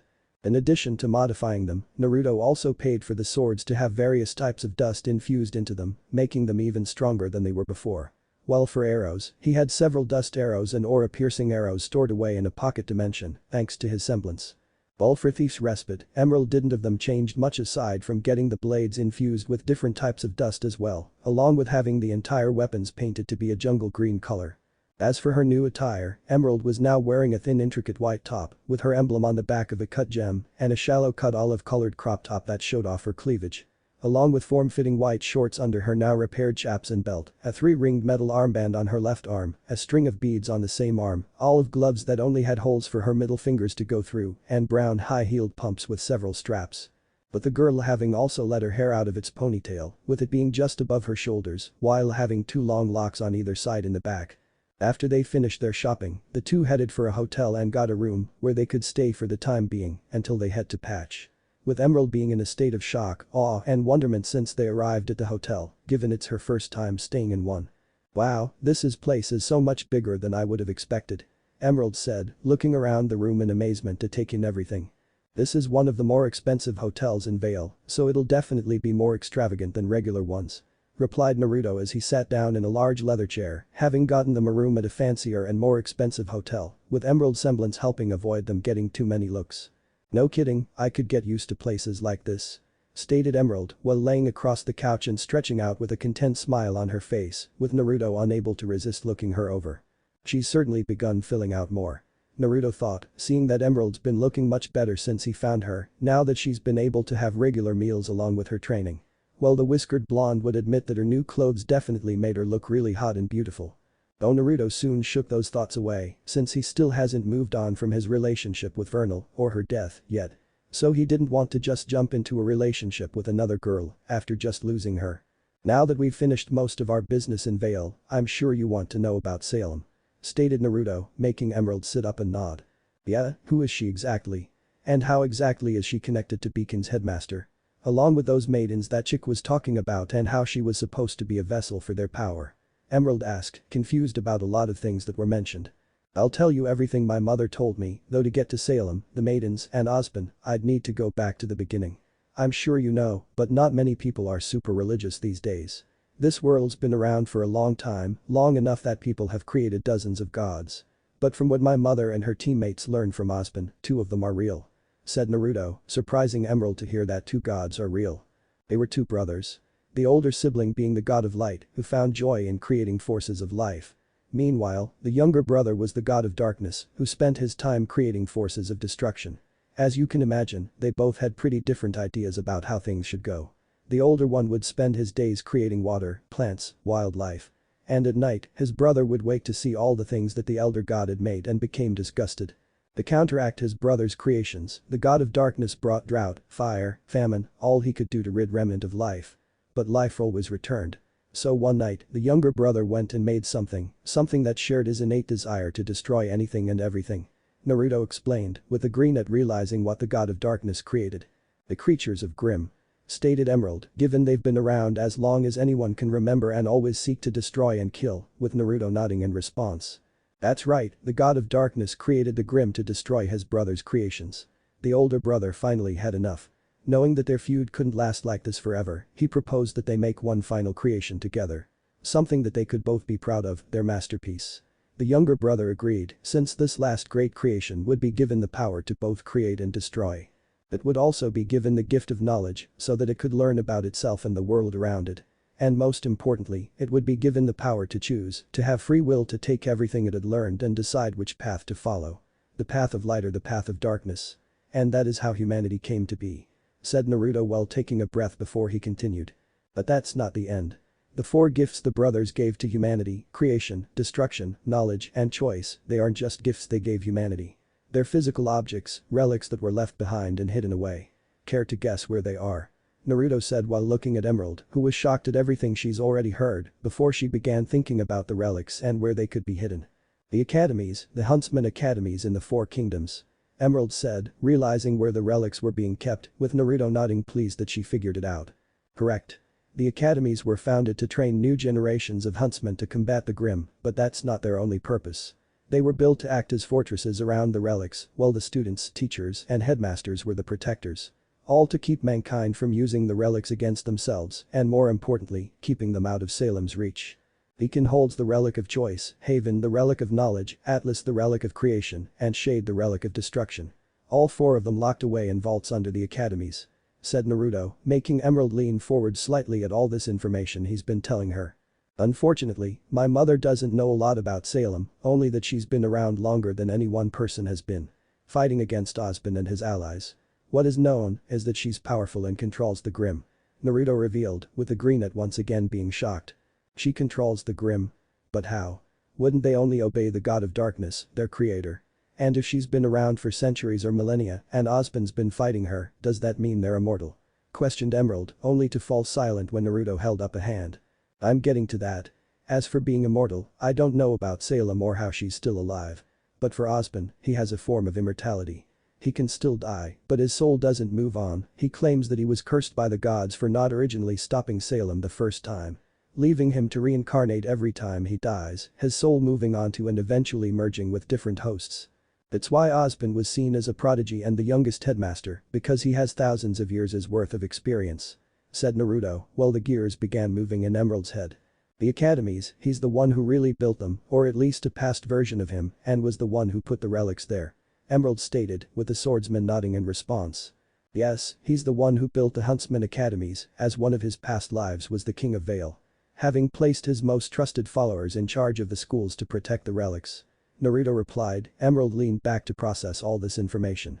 Okay, that explains Ozpin and Salem, but what about the maidens? Questioned Emerald as there was still the maidens, Cinder had mentioned. The maidens are from the fairy tale The Story of the Seasons, about 4 sisters that visited an old man who secluded himself in a hut, away from everyone.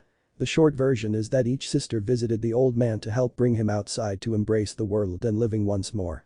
In return for their help, the old man revealed himself as a powerful wizard and bestowed the sisters each with a large amount of his magic power, turning them into the original maidens. Each based on the 4 seasons of winter, spring, summer, and fall. Allowing them to travel across Remnant, spreading their gifts, but they remained mortal and could still die. But their power didn't die with them, however. When the maidens died, their powers transferred to the last person in their thoughts, as long as that person was another young woman or maiden. If the person was a man or an old woman, then they were instead transferred randomly. Those are the maidens that Cinder was talking about. 4 powerful young women, who are either chosen or randomly granted the magic of the first maidens. Revealed Naruto, while Emerald looked at him with wide eyes at now hearing that magic is real as well. I'm just gonna guess and say that the wizard was another of Ozpin's past lives. Emerald stated, with Naruto nodding at her words. Correct again. But the maidens weren't just gifted his magic power, they're connected to the vaults containing the relics. 4 relics within 4 vaults, and 4 maidens to open them. That's why Salem recruited Cinder to be used as a vessel for the maidens' power, not only to have them under her control, but so Cinder would be capable of opening the vaults and retrieving the relics. Naruto said while knowing if Salem was doing that, she must be finally preparing to end her war with Ozpin. Okay, just one more thing. How exactly did your mother know all this? Emerald asked, given that was confusing as to how Naruto's mother knew all this. Like I said, she and her teammates were told by Ozpin. My mother Raven Branwin, my uncle Crow Branwin, my father Taeyang Xiaolong, and their leader Summer Rose. They were Team STRQ at Beacon and were considered one of the best teams there, so much so that they got the attention of Ozpin, and he told them everything I just told you. Along with that, he gave another smaller portion of his magic to my mother and uncle, giving them the ability to transform into a raven and crow, respectively. But my mother never trusted Ozpin and did her own investigating, with what she learned leading to her considering working with him as foolish and would only end in getting them killed. So she left while the others stayed. Another reason he recruited them was likely due to the fact that Summer Rose had silver eyes. Replied Naruto, confusing Emerald at the last part. What do silver eyes have to do with them being recruited? Questioned Emerald, wondering what eye color had to do with anything. It's because those who possess silver eyes are known as silver-eyed warriors. They possess an ability to instantly destroy Grimm with just a look. As you can imagine, such warriors would be a major obstacle to Salem, given they could destroy Grimm just by looking at them. Which is why they're now so rare, she's had her followers hunt down any Silver Eyes warriors so they can no longer threaten her and her plans. Naruto explained, with the greenette shaking her head in disbelief. Odds, magic, reincarnation, and now magic eye powers. Muttered Emerald, finding it all hard to believe, but no, it's also true given there's no way Naruto could make all that up. It's a lot to take in, I know. Stated Naruto, having had his own trouble believing his mother at first. Only fully accepting it after she transformed in front of him. Just one more thing. What do you think of all this? Do you think there's more than what you and your mother know? If anything was being hidden from you? Emerald asked, making Naruto nod approvingly at her. Good, you're asking questions rather than just accepting things at face value. That's what's important, to always question what you hear. And yes, my mother and I both agreed that Ozpin didn't tell Team STRQ the full story and was likely keeping several details close to his chest. I have my own speculations of what he may be hiding, but no proof if they're true or not. Naruto replied, knowing Ozpin must be hiding some important details from his allies. Well, what are they? Questioned Emerald, wanting to hear what he thought. The first being Salem and Ozpin. They are unlike anyone else on Remnant and not the obvious things like Salem controlling the Grimm or Ozpin reincarnating. I mean their magic, as Salem obviously must have magic as well. How did they get it exactly? Was it something they were born with? Did they somehow gain it? How do they have it and yet no one else does? Even the maidens only possess magic because they gained it from Ozpin, but no other person, whether they be human or Franus, has magic like them. I can't say for sure, but my best guess is that humanity did once possess the power to use magic. But something must have happened that resulted in them losing it, with it likely being part of the reason that's pitted Ozpin against Salem. Said Naruto, seeing it as strange that Ozpin, Salem, and the maidens were the only people to have magic, while everyone else believes it only exists in fairy tales. Another thing being Salem herself and why Ozpin hasn't stopped her yet. Given they've been fighting each other for who knows how long, Ozpin must have personally encountered her enough times to have thought of some way to stop her or even tried using the relics against her. Yet here we are, with both of them still fighting each other, even now. Meaning that either Salem is either so powerful that the relics wouldn't work against her. In which case, she can be defeated, but Ozpin simply doesn't have the power to defeat her. Or that Salem simply can't be stopped or killed.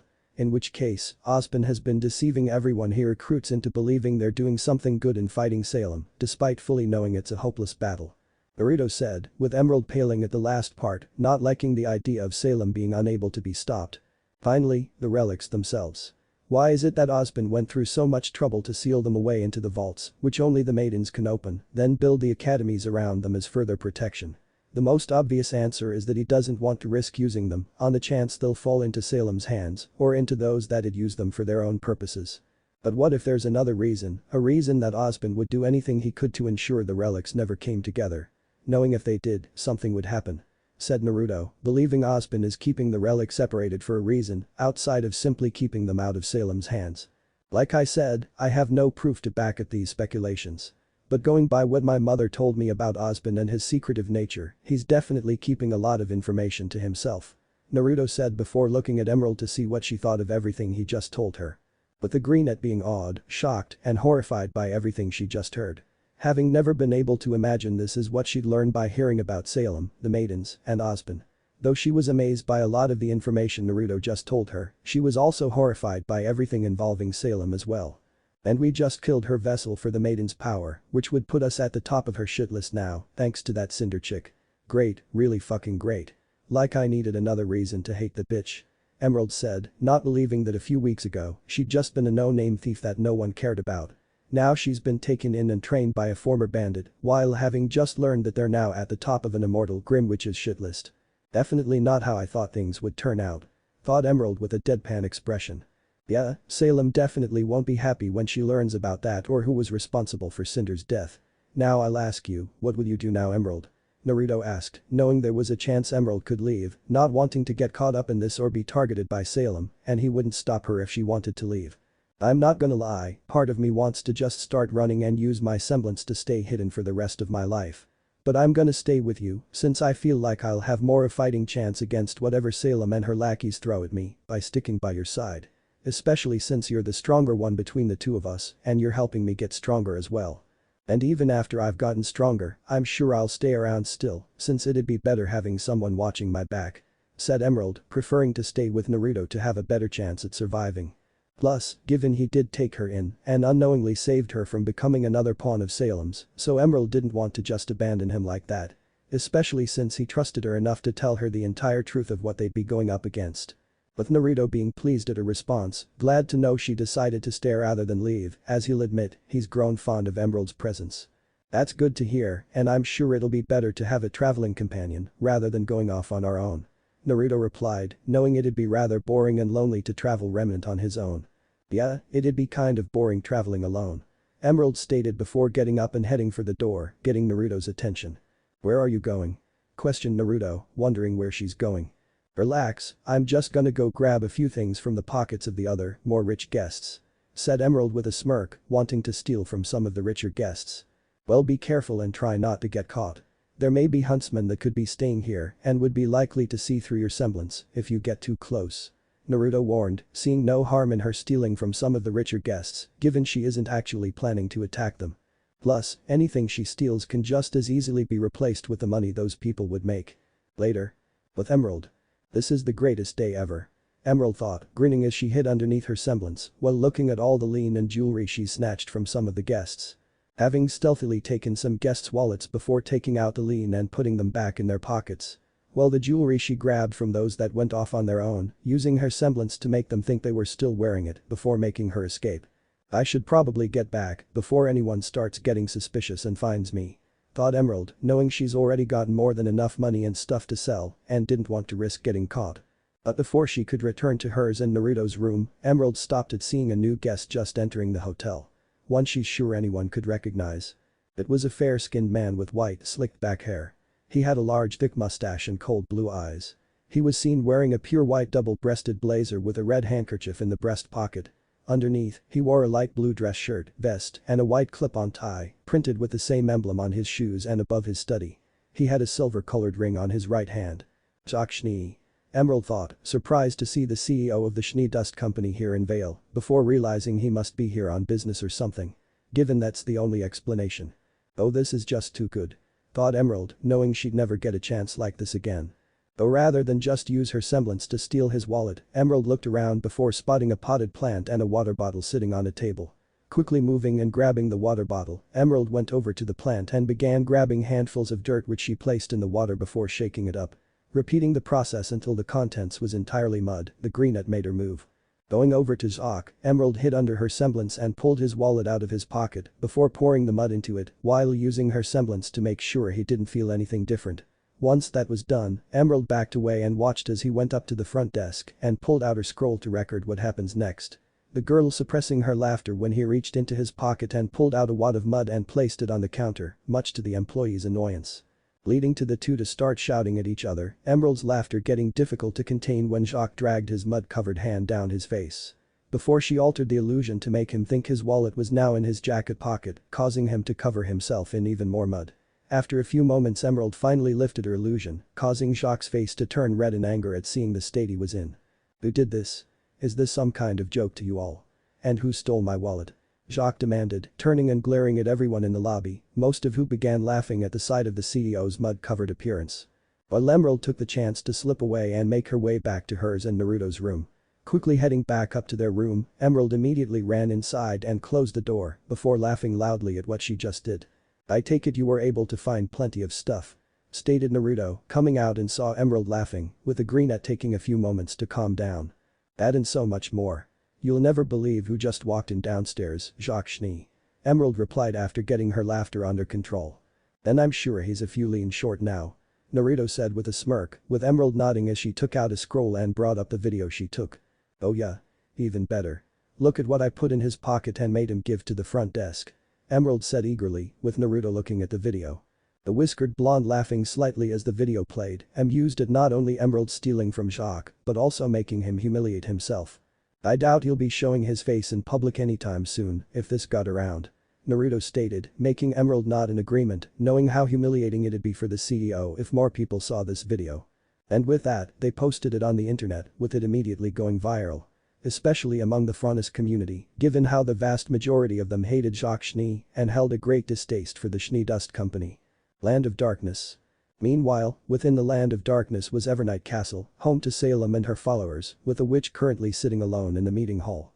Salem is a woman with deathly pale skin, dark purple veins lining her face and arms, a black diamond-shaped marking in the center of her forehead, with glowing crimson eyes and jet black sclery in her eyes. With her hair being a bleached pale white color, styled into a larger bun with 6 offshoots wrapped together that also suspend several obsidian-colored ornaments. Her attire consisted of a very long, short-sleeved black robe that obscures her feet and partially drags across the ground, with its distinctive feature being a curved high collar with dark red trim, bordering the outer edge of a narrow window, exposing her bust in a vertical ellipsis resembling an eye, and completed with a long shawl emblazoned with 3 interconnected maroon-colored vertical elliptic sigils, resembling a trio of overseeing eyes above a series of maroon-colored diamond emblems.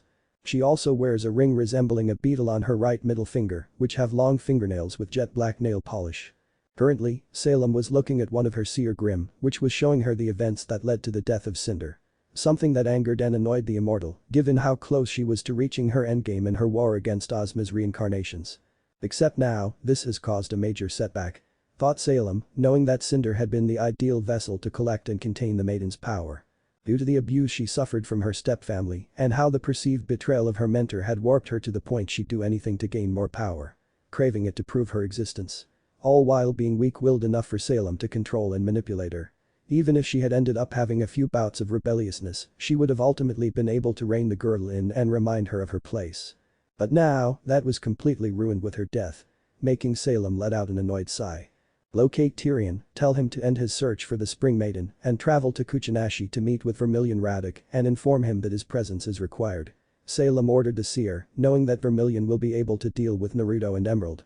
Given what she's seen of their abilities and their semblances, especially Naruto's, Vermilion's own semblance would be perfect to make him a good match for the two. Now just to locate a new vessel to gather the power of the maidens. Thought Salem as she rubbed her temples in annoyance, knowing such a task wouldn't be easy. To locate someone strong enough to contain all 4 of the maiden's power, while being weak-willed enough for her to control and manipulate. The witch could only hope to find one before the century was over. Time skip 1 day. With Naruto and Emerald. The next day, Naruto and Emerald headed to Patch, where they began looking around for Yang. The whiskered blonde knowing that his twin lived somewhere in the forest with their father and half-sister, from what his mother told him. Which gave them a good starting location on where to start trying to find her. So what exactly is your sister like? Emerald asked, surprised at learning he had a twin sister he's never met. I have no idea. But given what I know of my mother and what she's told me of Taeyang, then it only gives me an idea of what she's like. What I care about is seeing how strong she is. Replied Naruto, wanting to see how strong his sister is before knowing what she's like. Though the two soon heard the sound of someone hitting a tree, leading them to go investigate and see if it was Yang. With them soon arriving at a clearing where they found who they were looking for being the source of the noise, seeing Yang appeared to be training. Yang is a tall, fair-skinned young woman with lilac eyes and bright golden hair that fades to pale gold at the tips with a cowlick sticking out at the top, greatly resembling her mother. She wears a tan jacket that bears her midriff with golden brown piping and short puffy sleeves with black cuffs that feature 2 gold buttons. Underneath this, she wears a low-cut yellow crop top with her emblem on the left breast in black. She also wears a brown belt covered by a pleated brown piece of material reaching from hip to hip around the back of her waist, with her emblem emblazoned on the rightmost pleat in gold. Underneath this is a long, white asymmetrical piece of material reaching to her knee on the right side, as well as a pair of tight black spandex compression shorts that reach her upper thighs. She wears a pair of brown knee-high boots and orange over-the-knee socks, with the right sock pushed down just below the knee. A gray bandana is tied around her left knee. She wears a purple bandana around the same knee. An orange infinity scarf and black fingerless gloves complete her outfit. She looks like her.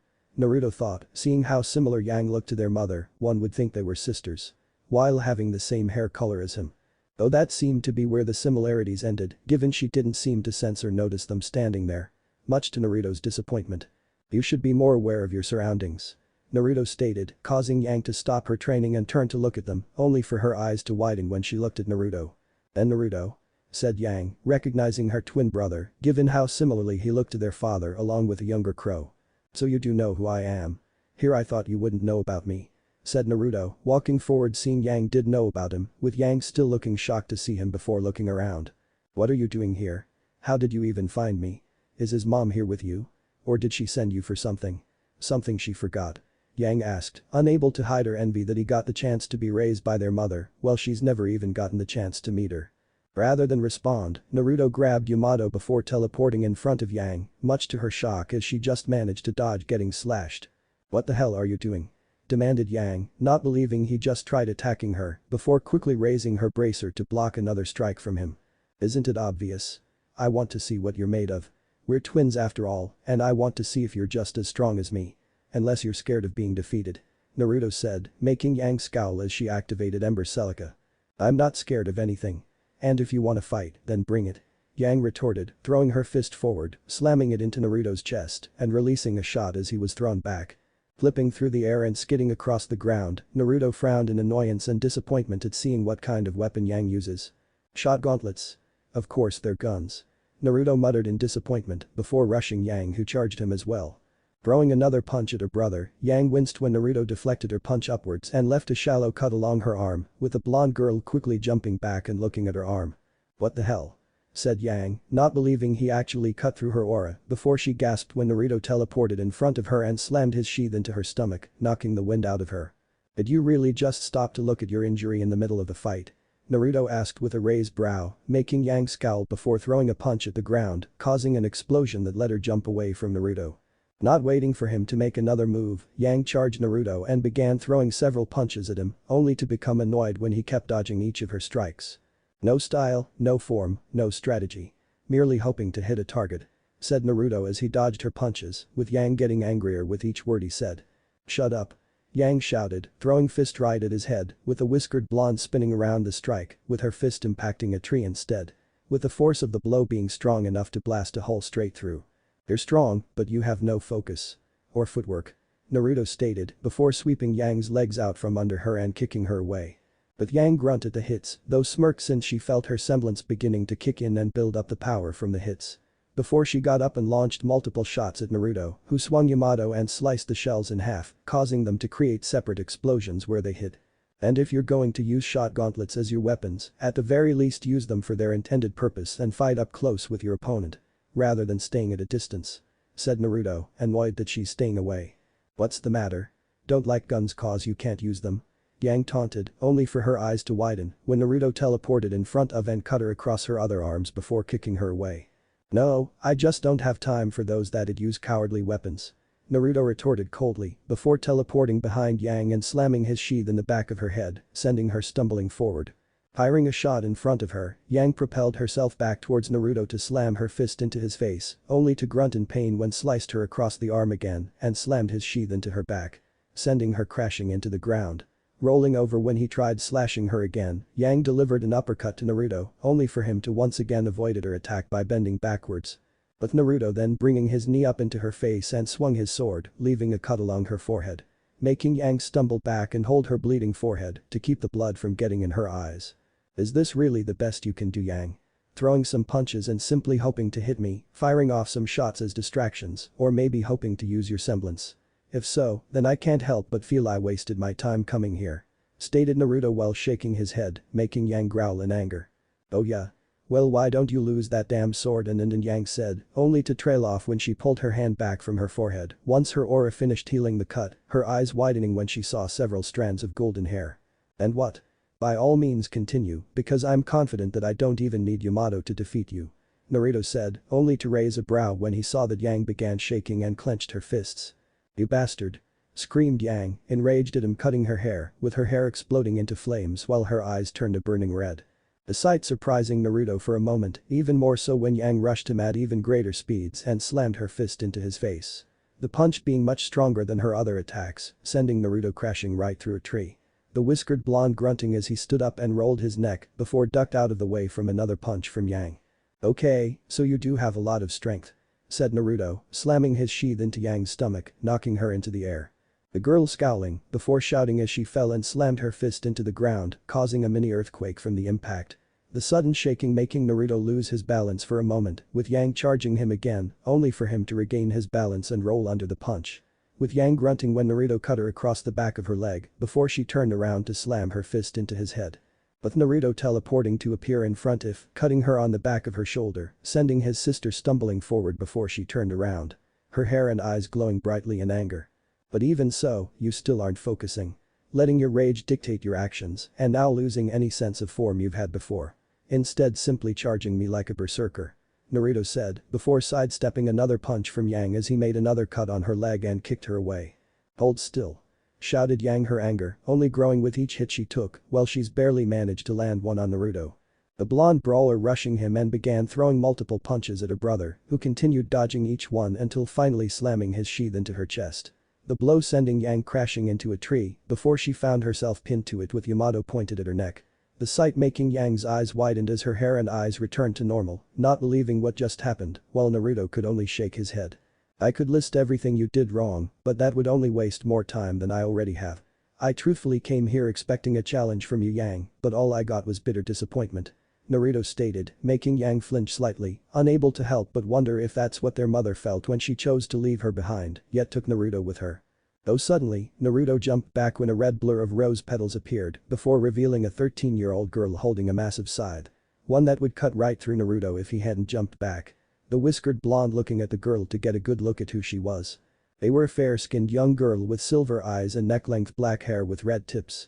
She wears a black long-sleeved blouse with a high collar and red trim on the sleeves, over which is a black waist cincher with red lacing up the front and a matching skirt with red lining. She also wears a pair of thick black stockings and black combat boots with red laces, red trims around the top, and red soles. Her outfit is topped by a red hooded cloak fastened to her shoulders by cross-shaped pins. Her emblem appears as a large silver buckle on her wide black belt, which is slung around her hips on an angle. Attached to her belt are a pocket and a row of bullets. Ah, this is Ruby, our half-sister. Thought Naruto as he recognized Ruby. Get away from her. Said Ruby, glaring at Naruto after seeing him holding a sword at her sister's throat, even more so at seeing the state Yang was in. Ruby, no. Don't even think about trying to fight him. Yang said, not wanting her sister to get hurt, knowing that while she may be strong from her training with Crow, she wouldn't be able to fight Naruto. But Yang, look at what he did to you. Ruby said, looking at her sister in worry, seeing her torn clothes and hints of recently healed cuts, with some showing to still be healing. If she wishes to fight Yang, then let her. Perhaps she'll provide a better challenge. Said Naruto, intrigued at seeing how good his younger half-sister was, before sheathing Yamato and drawing Kanshu and Bakuya. Combining them together into their bow form. There's no way, Yang retorted before she was forced to duck when Naruto fired multiple arrows at her and Ruby, with the latter swinging crescent rows slicing through the arrows. Oh, that's bullshit. "You said guns aren't allowed, but a bow and arrow are okay," demanded Emerald, annoyed that he won't let her use her guns, but is now using a bow and arrow. "We've been over this, Emerald, guns require no skill or training, and especially no talent. Simply point and shoot. A bow and arrow, however, require all those things. Especially if trying to hit a target from a distance, as then you need to judge the trajectory of your aim, the wind and how it could affect your shot, as well as the necessary strength in order to fire an arrow," Naruto explained while rolling his eyes, with the greenette scowling before crossing her arms and looking away with a pout. While Yang and Ruby couldn't help but sweat drop at the scene, not sure what to make of it. "So, are we doing this?"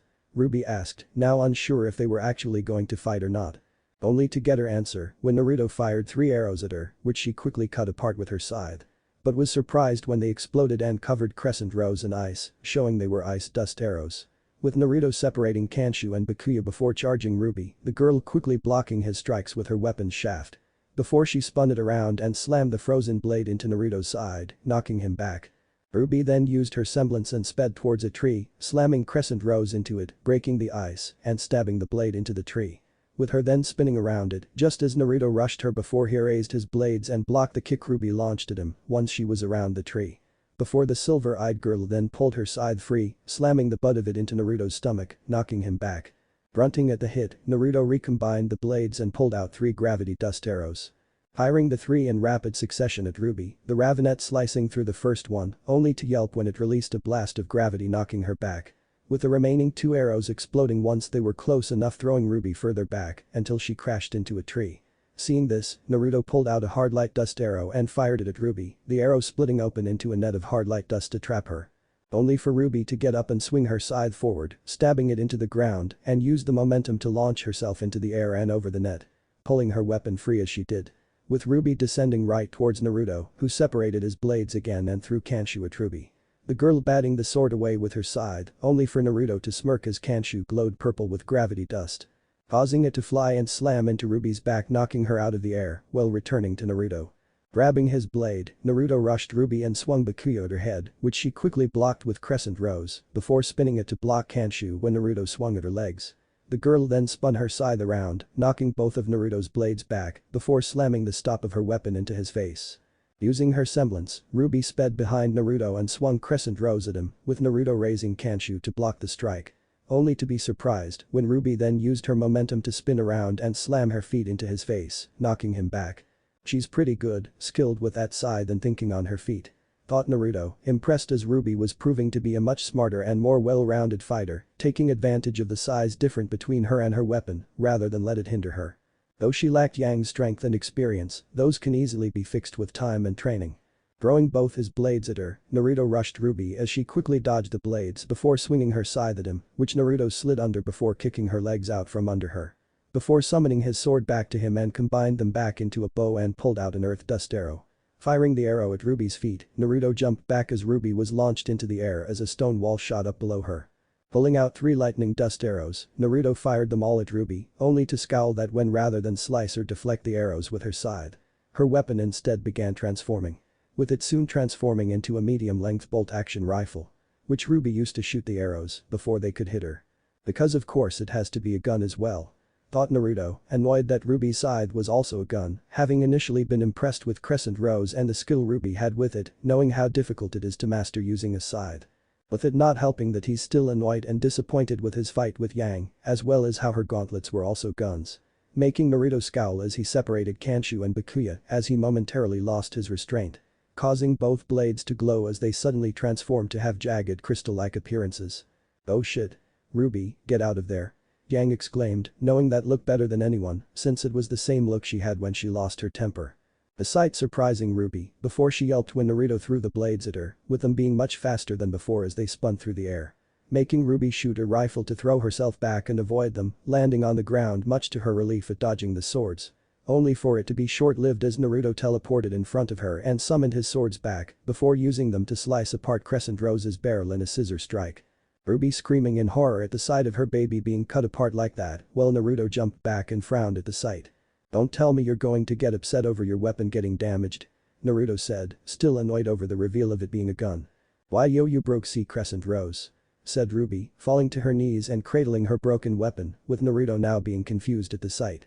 "So? You can just get it repaired later," stated Naruto before Yang went over and wrapped an arm around Ruby's shoulder while glaring at him. "Maybe, but Ruby really loves Crescent Rose. She worked on it for years to fully build it and then even longer training to master it with Uncle Crow.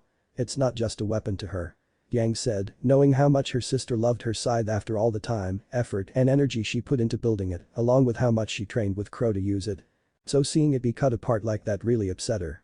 While Naruto now felt bad at hearing how much Ruby cared about her weapon, knowing that even if he didn't like guns, some huntsmen and huntresses still cherished their weapons. With all the time they put into making them, it's understandable they'd be upset if they're damaged or destroyed. Even more so for ones that are difficult to create and master, like Crescent Rose was for Ruby. I'm sorry, I know how much weapons can mean to a person, I just get annoyed at seeing guns always being used as opposed to just sticking to a single form. If you let me, I could help you repair Crescent Rose to make it up to you," offered Naruto while sheathing his blades, willing to stay on patch to make it up to Ruby. "How do I know you won't just hurt her even more?" Ruby retorted, hesitant and weary at accepting his help after he already broke her baby once, while giving the whiskered blonde what she thought was an angry look. Only for her to look more like a cute pouting puppy.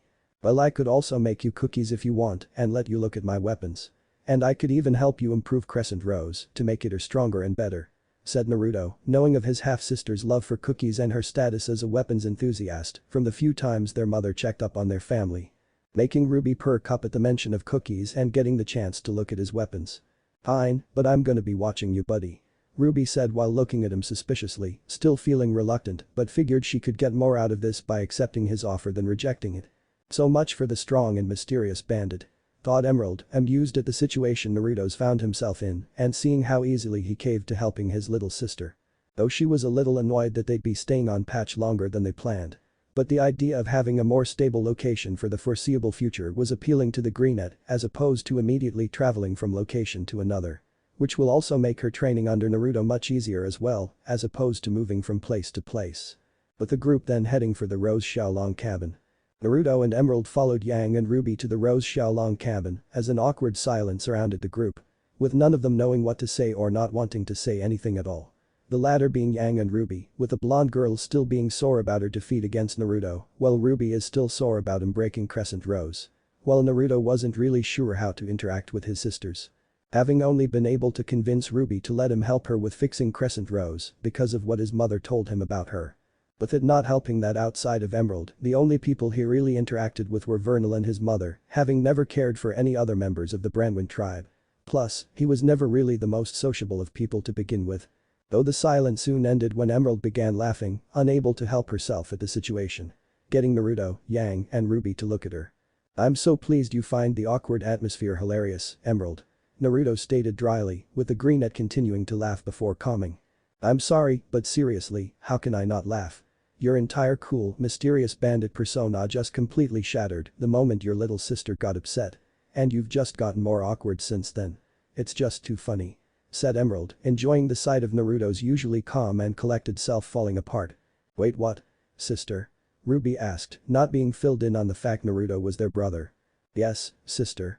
It's not surprising you didn't notice earlier, given I'm sure you were more focused on thinking I was a potential enemy that injured Yang.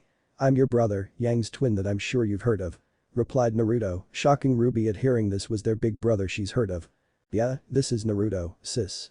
Apparently, his way of family bonding is beating the crap out of each other to test us and see how strong we are," Yang said, making Naruto roll his eyes, while the Ravenet looked at him with happy and excited eyes. "Wow, I can't believe we're finally meeting our big brother.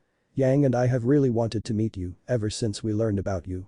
But don't think that I'll forgive you for breaking my baby," Ruby said while smiling happily at Naruto before looking at him with narrowed eyes, not planning to forgive him just because he's their brother.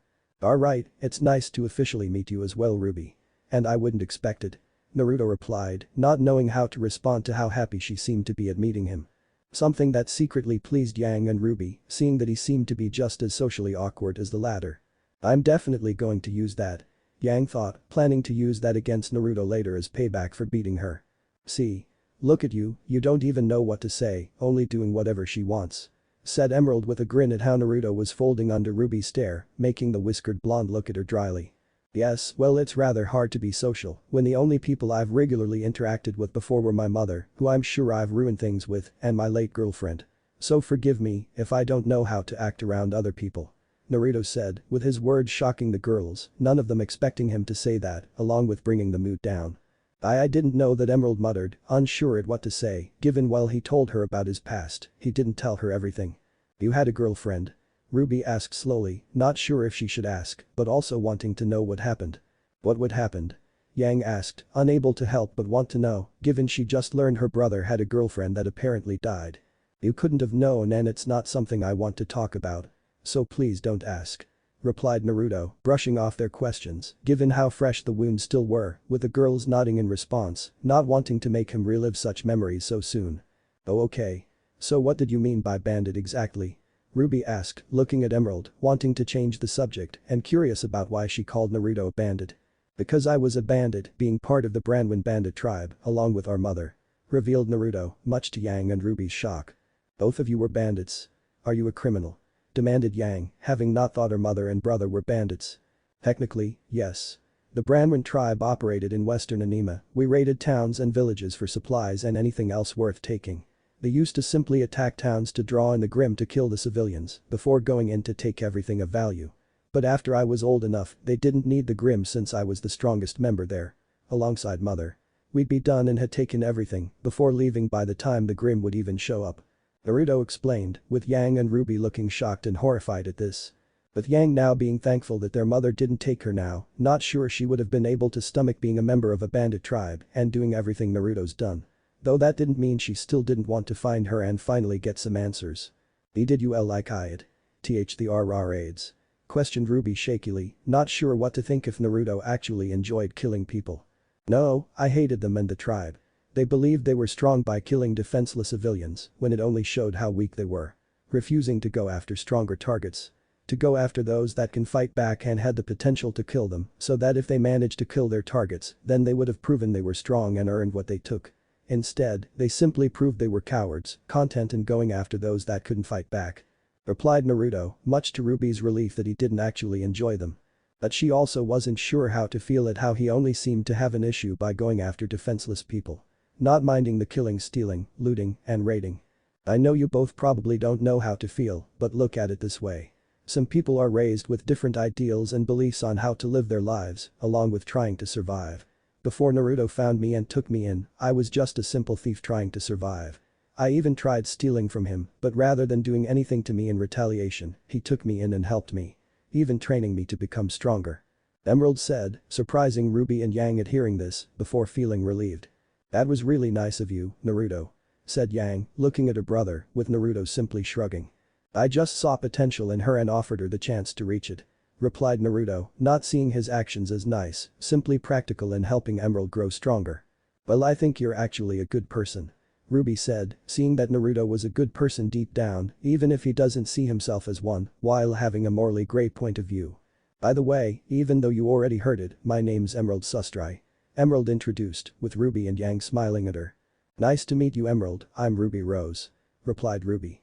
"I'm Yang, and we've both waited to meet our for so long," said Yang, laughing at her pun, with Ruby groaning while Naruto looked at his twin with a blank expression. "That pun physically hurt me," stated Naruto, having expected Yang to make jokes from what their mother told him. He just wasn't expecting them to be that bad. "Then at least I was able to do some damage to ya. And just wait, I have more that will certainly be Yang," Yang said with a smirk, with Naruto slowly reaching for Yamato before stopping himself. The group soon arrived at the cabin, with Naruto and Emerald, seeing that the house is a two-story log cabin with what appears to be a dull red sheet metal roof. With the door opening as Naruto saw Crow, a black and white corgi, and who he knew was his father, Tiang Xiaolong. Tiang has graying blonde hair that has two small strands sticking out from the top and blue eyes. His facial hair consists of a soul patch and small stubble along his jawline. On his right arm is a tattoo of his emblem, which resembles a heart. He wears brown cargo shorts with a dark brown belt, black shoes, a red bandana on his left arm, and a brown leather vest over a tan dress shirt with the right sleeve cut off. For armor, he wears a metal spalder, leather vambrace and a brown fingerless glove all on his right arm. "Sway." Ruby squealed happily as Sway ran over and jumped into her arms, feeling her mood go up at holding the dog. "Girls. Yang, what happened to you?" Tiang asked in concern at the state his oldest daughter was in, as while her injuries were now healed, Yang's clothes were still torn and blood was covering her. "And what happened to your weapon?" Questioned Crow, seeing the damage done to Crescent Rose, knowing how much the weapon meant to Ruby. Yeah, you can thank him for both those things. Replied Yang, pointing her thumb at Naruto, making Taeyang and Crow look at him and Emerald, with the two men being surprised to see the former. Naruto. Taeyang said in disbelief at seeing his son again after 15 years. Hello. Naruto said with an awkward wave, really unsure how to greet them, especially given the circumstances. Though Taeyang soon smiled and pulled Naruto into a hug. Naruto. It's so great to see you again. I wasn't sure if we'd ever see you after Raven took you with her. Said Taeyang, happy to finally see his son again since he was a baby. Right. Said Naruto while awkwardly returning the hug, given this was the first time he's experienced such a sign of affection.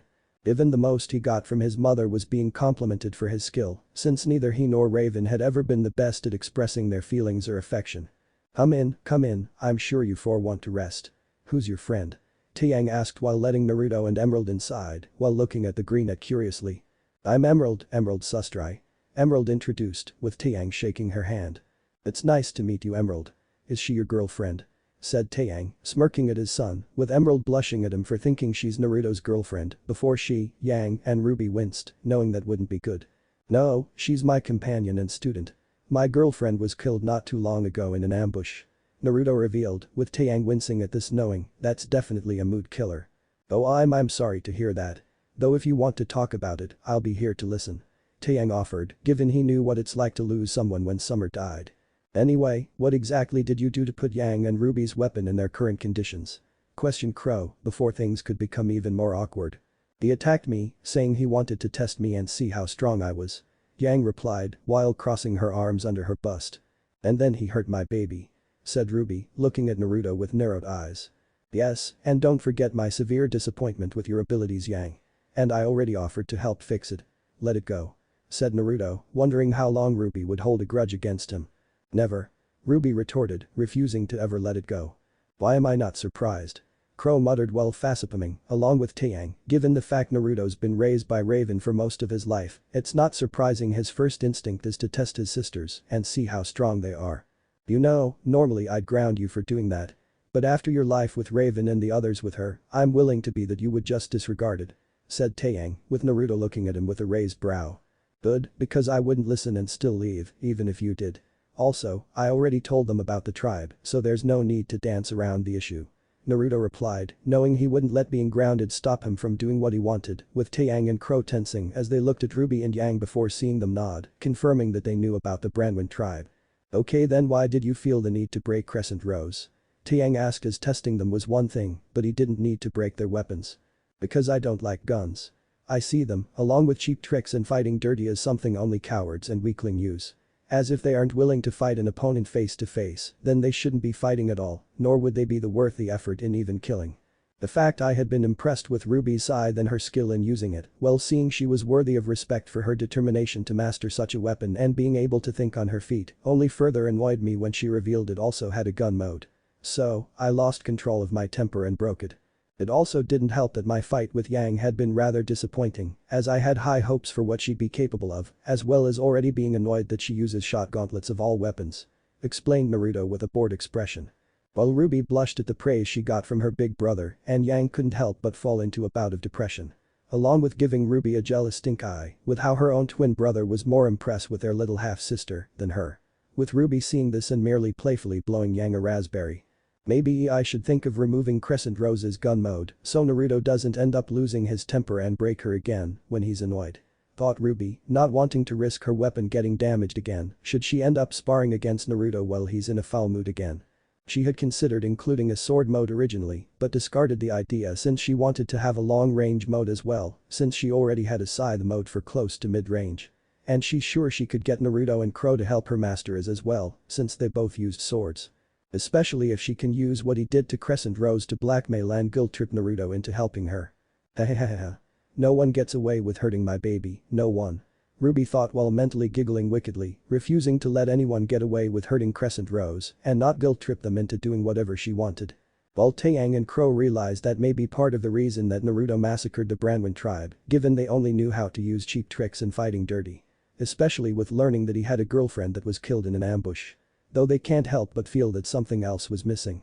But they decided not to push the issue and make Naruto feel uncomfortable by prying open fresh wounds.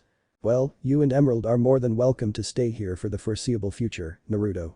Along with whenever you decide to stop by Patch. Taeyang said, wanting them to know they'll be welcomed here. Thanks, that really means a lot. Replied Emerald with a smile, glad to know they'd have a more permanent place to stay in between traveling.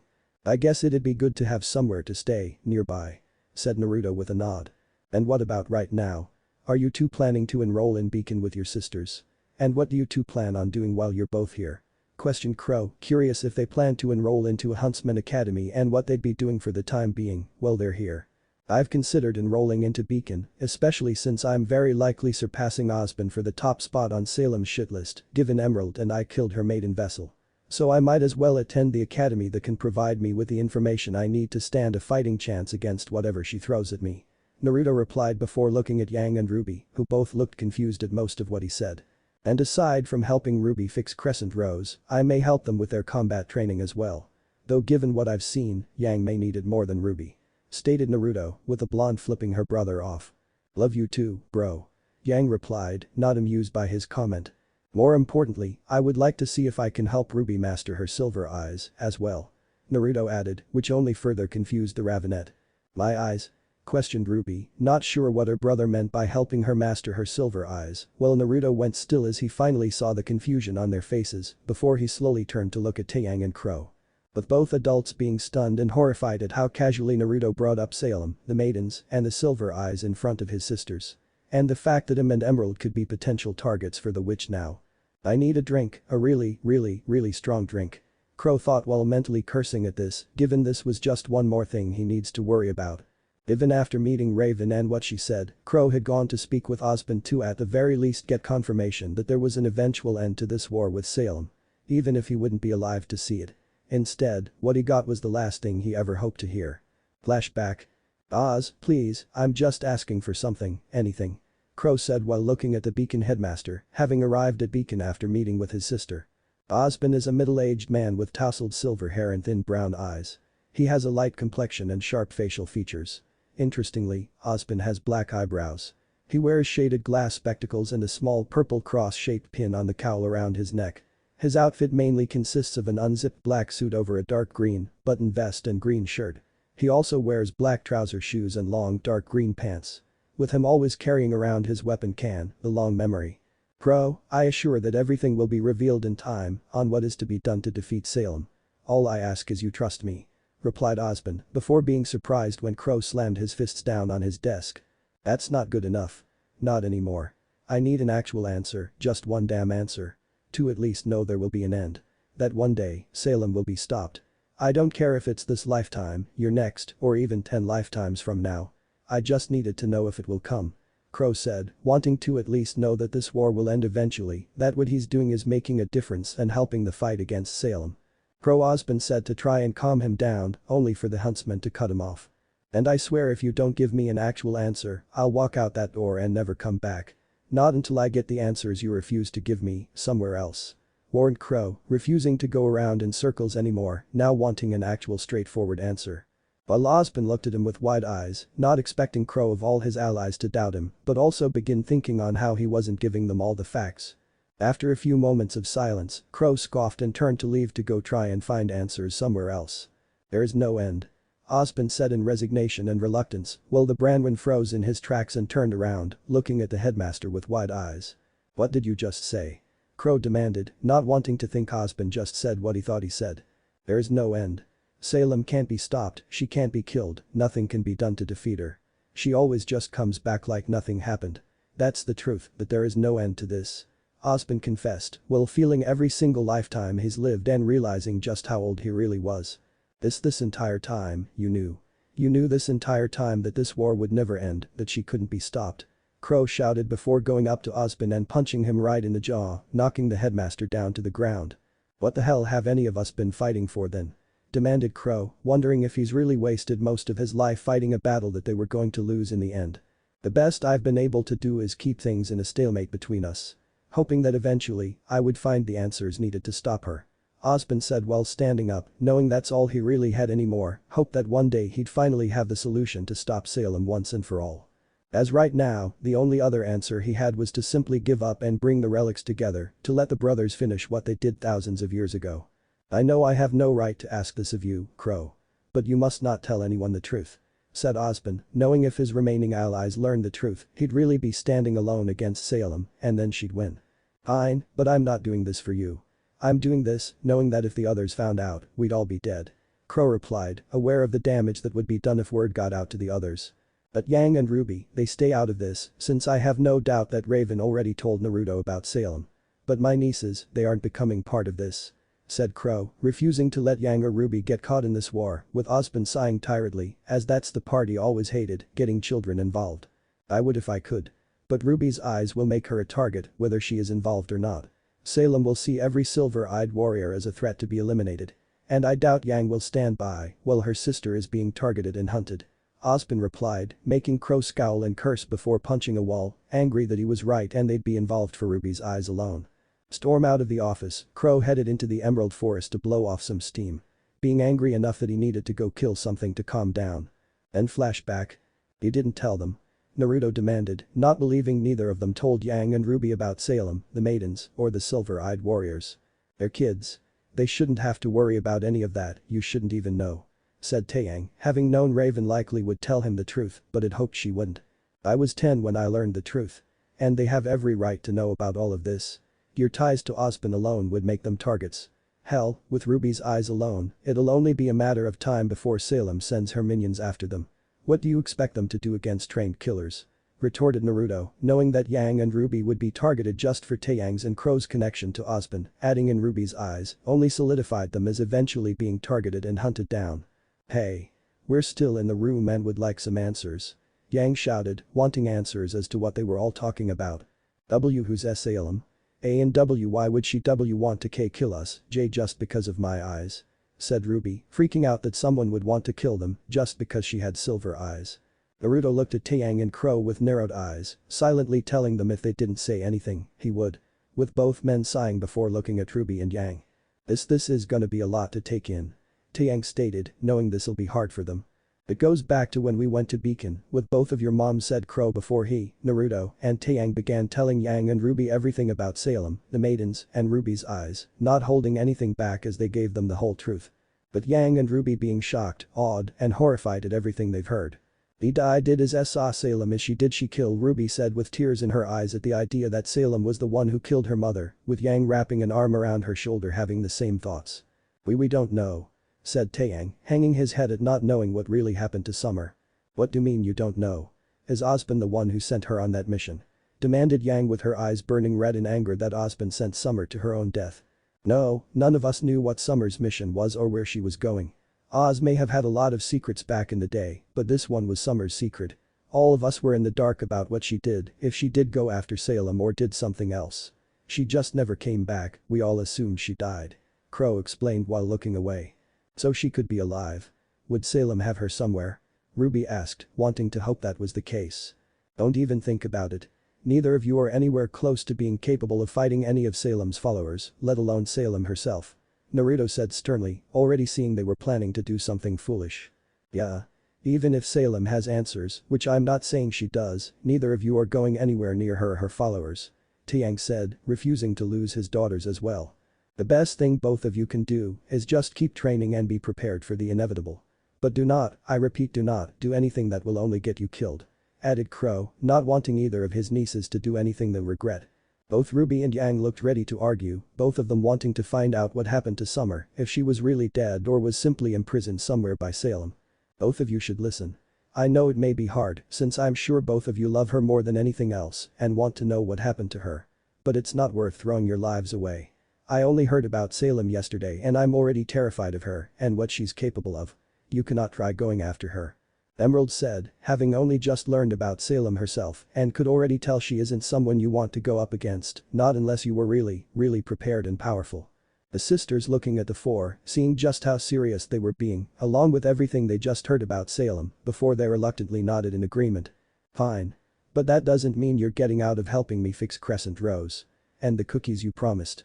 And looking at your weapons," Ruby said, standing up and grabbing Naruto, dragging him off to start working on Crescent Rose and to have him make her cookies, much to the amusement of the others.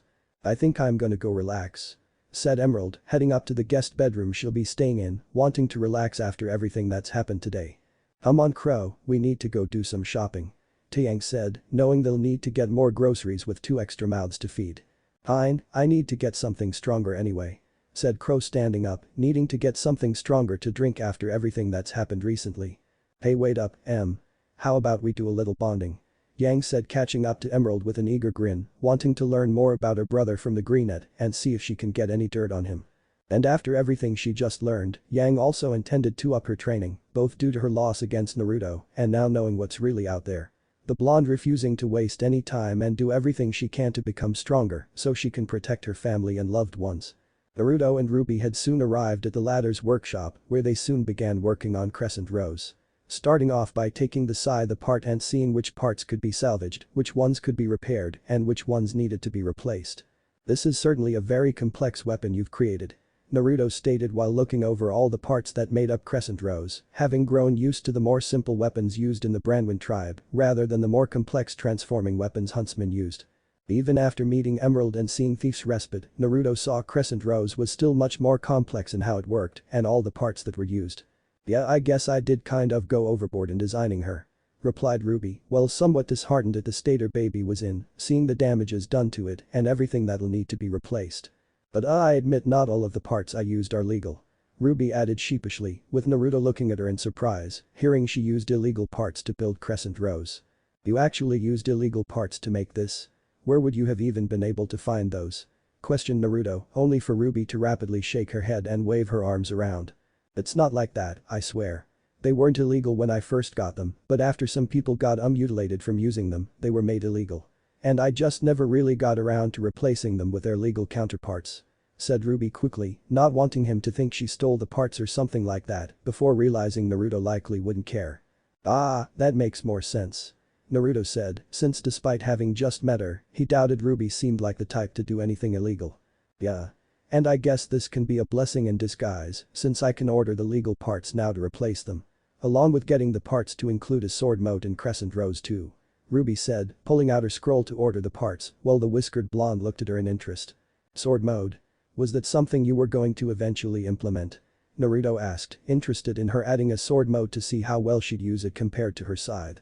"It was something I originally thought about adding, but changed my mind to instead have it be a rifle. But I figured it'd be better to get rid of the gun mode after what happened," replied Ruby, making Naruto frown that she'd change her weapon like that. "You don't have to get rid of Crescent Rose's gun mode if it's a function you want to keep," said Naruto, not wanting her to change her weapon simply because he didn't like a form it had, with the Ravenet looking at him in surprise and confusion. "But you don't like guns. Wouldn't you want me to get rid of it?" Ruby asked, having thought Naruto would prefer if Crescent Rose didn't have its gun mode anymore. "It's not my weapon, so it doesn't matter what I'd want from it, what matters is what you want." "Well yes, I don't like guns, Crescent Rose is your weapon, so you'll be the only one who gets to decide what it'll be and what forms it'll have. If you want it to still have the gun mode, then keep it, just don't use it when we're sparring, especially if I'm in a bad mood," Naruto replied, knowing it wasn't his place to tell people what kind of weapons they should use. Given that he let Emerald keep Thief's Respite gun function, and once she finished her training with him, it'd be her choice on using it or not. So, he wouldn't have Ruby change her weapon simply because he didn't like it. "Why yeah, I will," said Ruby while smiling happily at her brother before placing an order for the gun mode parts as well, happy she could keep Crescent Rose the same and make it even better. "I'm really glad Signal Academy covers this," Ruby thought, since Signal Academy helped cover the funds students need for weapons parts and repairs. The two then continued working on Crescent Rose, occasionally glancing at each other before looking back at the parts. Each of them trying to think of something to say. "So you didn't try replacing the parts before? Despite knowing they were illegal and people were mutilated from their use?" Naruto asked, making Ruby blush slightly in embarrassment. "And no, I didn't. I just didn't want to, since they worked really well," replied Ruby, not really having an excuse for why she didn't replace the parts sooner, while Naruto glanced around a little before looking at his sister. "Were you planning to mutilate someone with Crescent Rose?"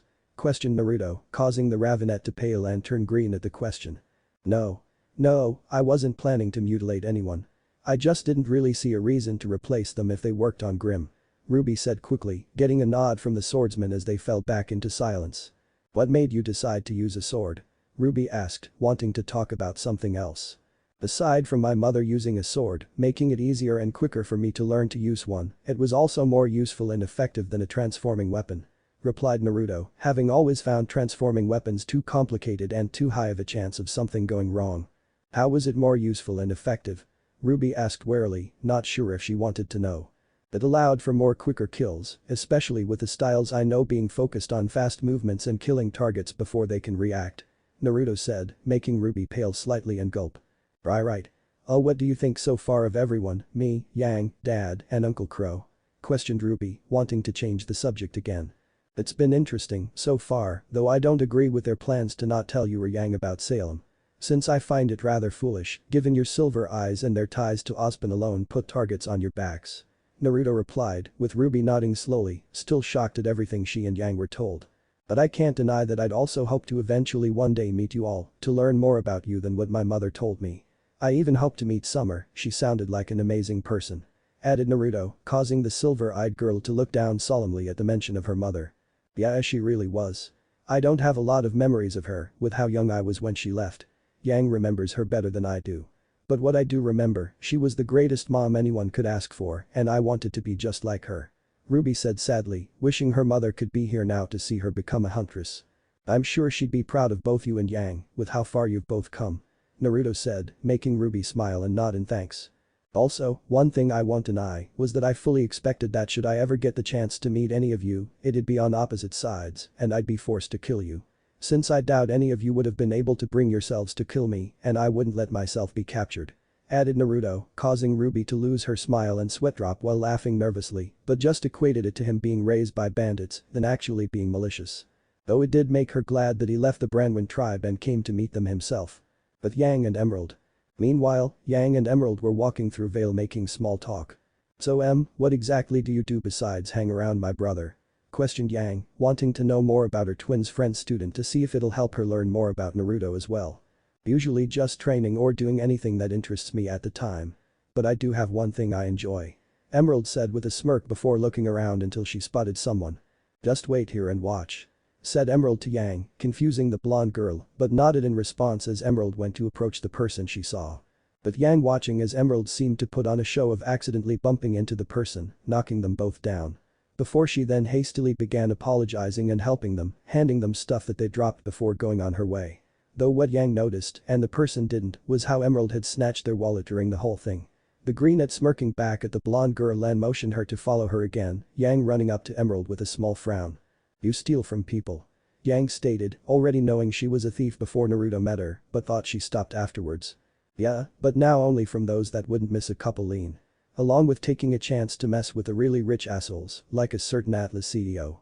Emerald replied, causing Yang's eyes to widen before she slowly smiled and started laughing. Wait, that was you who posted that video of Jacques Schnee? Said Yang, having seen the video and found it hilarious that someone could mess with the SDC CEO like that. Yep. I couldn't pass up a chance to screw around with him when it was such a golden opportunity. Even better with all the lean I got off of him, which I suppose I could share with my new friend if you don't mind me getting some discounts on stuff I really like. Said Emerald with a smirk while pulling out several lean cards and waving them in front of Yang, who looked at them temptingly since she had been wanting to do some shopping. Well, as long as you still pay something for what you get. Yang said, taking the cards, willing to bend the rules a little since Emerald wasn't doing anything really malicious. Great. And I did see a nice looking club earlier when we first arrived that I wanted to check out. Emerald said with a grin, which Yang matched at hearing the mention of a club. Now you're speaking my language, let's go. Said Yang, eager to get some shopping done and then get into a club. Later. I can't believe we just did that. Yang laughed as she and Emerald ran out of the club, the latter's semblance making it so they were ignored by anyone nearby. I can. My only regret is that we had to leave before the show ended. Said Emerald, also laughing at what they just did, wishing she'd recorded everything they just did.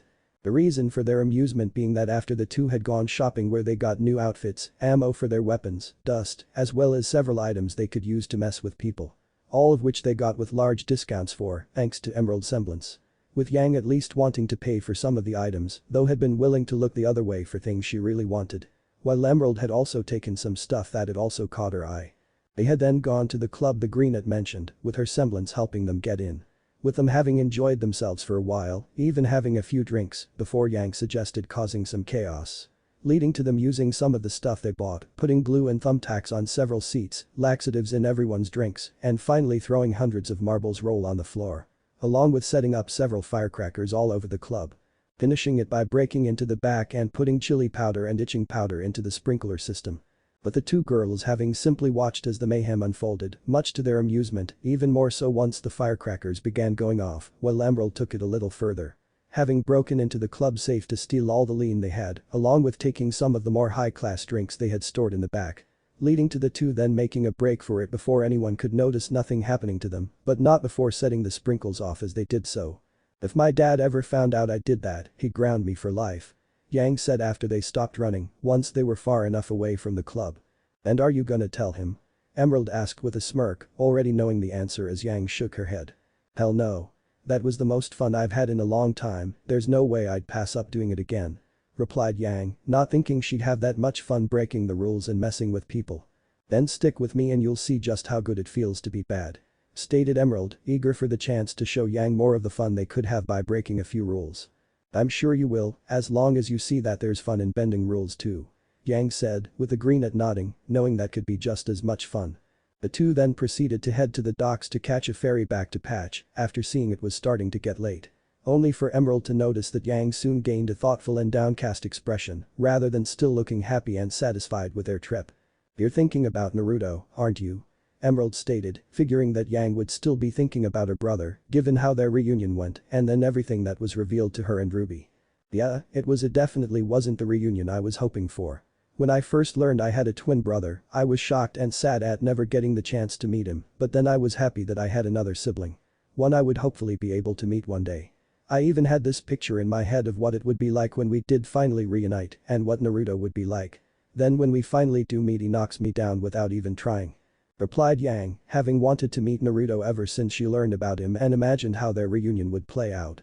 Only for that to come crashing down at the reality of what her brother was like and how he seemed to already have a low opinion of her simply from how she fought and her weapons. "Yeah. I've only known him for a few weeks and I've already learned he has a way of messing with people's expectations of him. When I first met him, I thought I was dead, but instead he took me in and is now training me, then reveals more of his past and all that other stuff.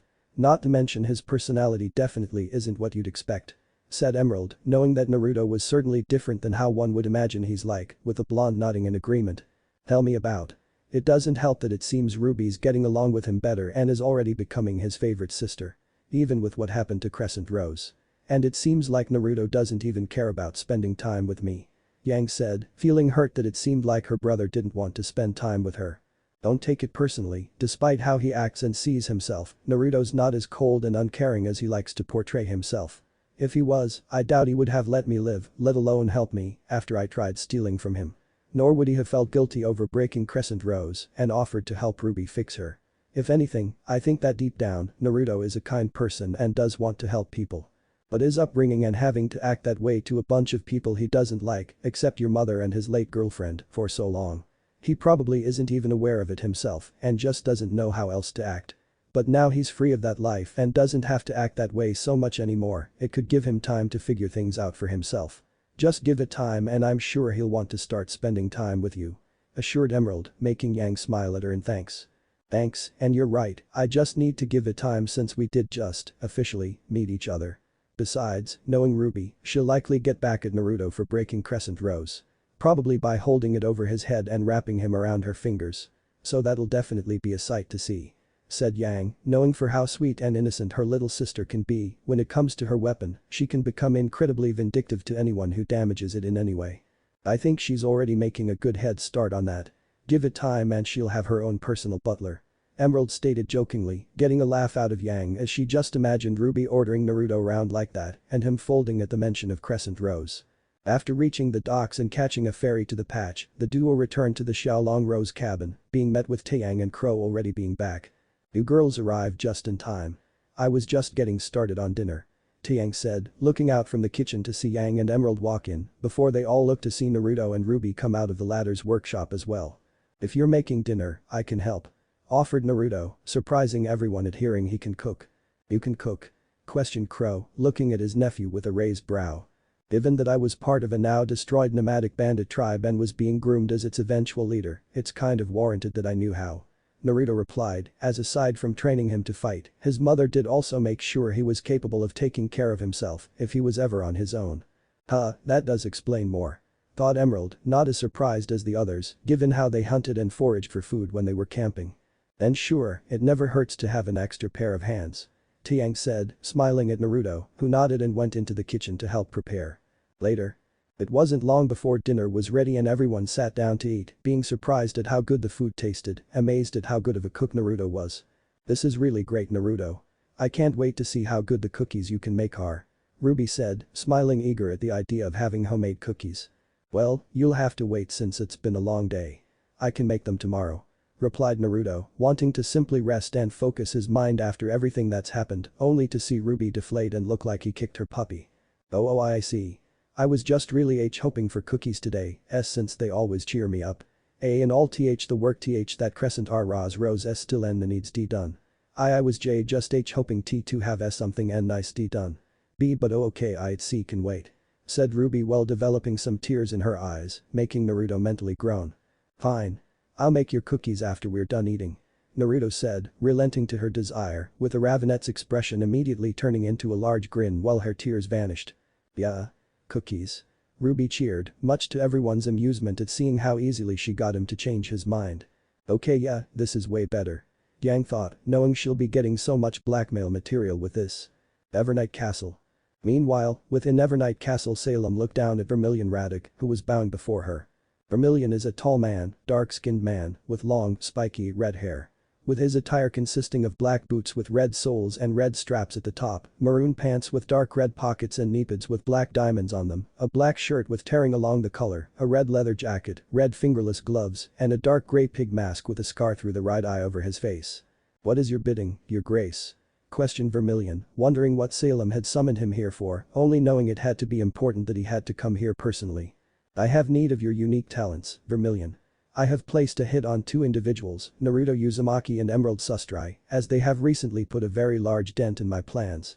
And due to your semblance share, you will be ideal to find and kill them. Salem replied, with the man giving another bow and a nod. I'll see you done. Vermilion said, before taking his leave to start the hunt of locating his targets and bringing their heads back to Salem. Once Vermilion had left, Salem stood up before moving towards another part of her castle, soon arriving at a large lab where she found the still alive Dr. Merlid. Though with him now sporting new grim limbs grafted onto his body, as well as new eyes, replacing all the parts Naruto destroyed and cut off. With Salem having found Merlid clinging to life in his former base and saved him. Knowing that his research would prove useful in her goals, along with making her grim even stronger and deadlier. Though Salem was annoyed with how Merlid didn't look up from his work to acknowledge her presence, something she expected from all her subordinates. What do you want, Salem? Merlid said after a few moments, increasing the Dark Queen's annoyance further. Don't forget your place, Merlid. I only saved you because your research would prove useful to me and my plans. I would suggest not testing to see how far your usefulness will get you. Salem threatened, with Merlid turning around to face her with a smirk on his face. Of course not, my lady, I just don't do well with interruptions while I'm in the middle of my research. And you have my utmost gratitude for bringing me into your inner circle, allowing me to take my research further than I could have ever dreamed. Replied Merlid, pleased that now he could further research the Grimm and what they can do, before he scowled at remembering the person responsible for this in the first place. Especially when I finally find that boy and make him pay. Merlid spat, swearing to get revenge on Naruto for destroying his original lab, along with all the Grimm he had inside it. Even his prize Deathstalker had been killed. I wouldn't concern yourself with him for much longer. I've just sent Vermilion after him, so he will likely be dead before the week is over. Stated Salem, confident that Vermilion will accomplish his task, only to frown when Merlid looked unconvinced. Don't expect him to succeed. While Vermilion Radek may be a powerful combatant, the experiments I performed made it so that Naruto will ultimately come out victorious. If this had been done prior to my experiments, then Vermilion would have stood a better chance. But as he is now, he will merely serve as a stepping stone for Naruto to grow stronger and discover more of his abilities. Said Merlid, making Salem's frown deepen at how sure he sounded that Vermilion would fail. You speak as if he's unstoppable. How can you be so sure he'll survive? Questioned Salem, with Merlid gaining a dark and deranged smirk on his face. Because when I experimented on Naruto, I did so with the intent to make him my ultimate creation and weapon. A being of unrivaled strength and power, who couldn't be stopped no matter what he was faced with. Potential to surpass anyone that'd dare stand in his way, with the innate desire to keep pushing himself to greater power. As well as the raw, unbridled fury and rage to never stop, to never quit, to never surrender until he's achieved his goals, along with destroying anything and anyone foolish enough to stand in his way. He was created to stand at the top. Merlit said, with Salem looking at him neutrally, but did possess a spark of worry in her eyes. What did you try to create?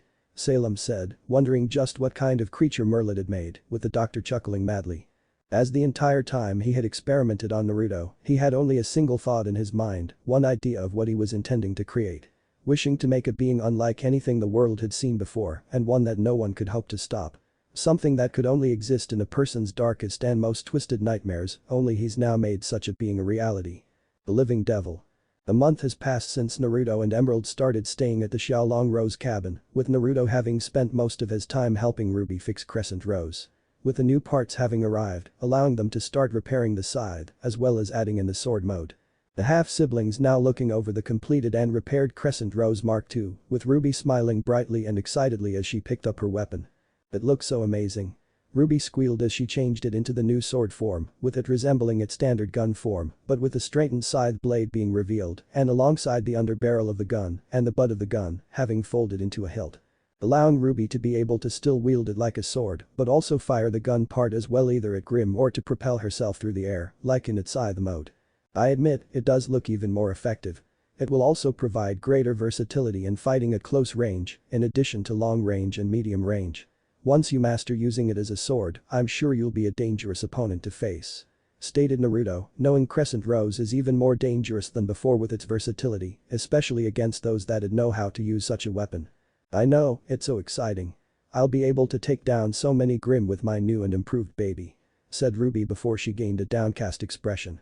But I was also really hoping to have dust infused into the blade, like your swords. But I was just so focused on repairing it after it was damaged that I forgot. Now I don't know if I'll still be able to, or if I have enough money. Ruby said while glancing at Naruto quickly before looking sadly at her weapon, not ashamed to blackmail her brother to make Crescent Rose even better. Only for the silver-eyed girl to yelp when Naruto lightly bonked her on the head while giving her a dry look. Don't think you can keep blackmailing me. Yes, I knew exactly what you were doing, I just allowed it because I owed you for breaking Crescent Rose. But I'm not going to let you take advantage of it and make me spoil you. Naruto said, having known Ruby had been guilt-tripping him the entire time, but allowed it as he felt he owed her for breaking Crescent Rose. Now that it's been repaired, he wasn't going to let her get away with it anymore, making the Ravenet pout that she couldn't get him to do more stuff for her. Fine, no more guilt-tripping and blackmailing. Muttered Ruby, but mentally added there were other ways she can get back at Naruto too.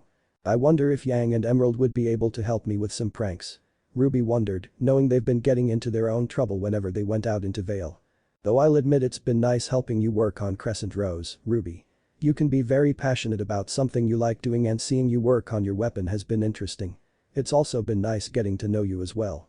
Said Naruto while smiling at his half-sister, making Ruby blush lightly before returning the smile. It's been really great getting to know you too, Naruto.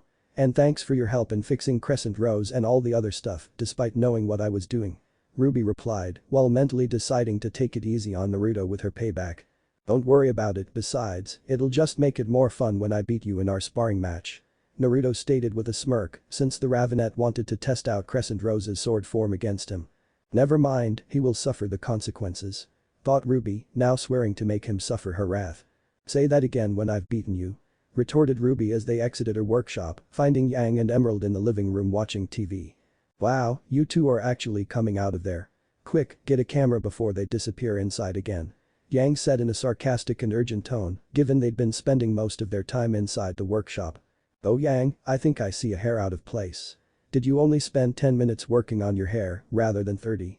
Naruto asked just as sarcastically, smirking when his twin actually tried checking to see if her hair was messed up. So, did you two finally finish your work? Emerald asked, with Ruby nodding and grinning proudly as she showed off Crescent Rose in its sword form. Yep.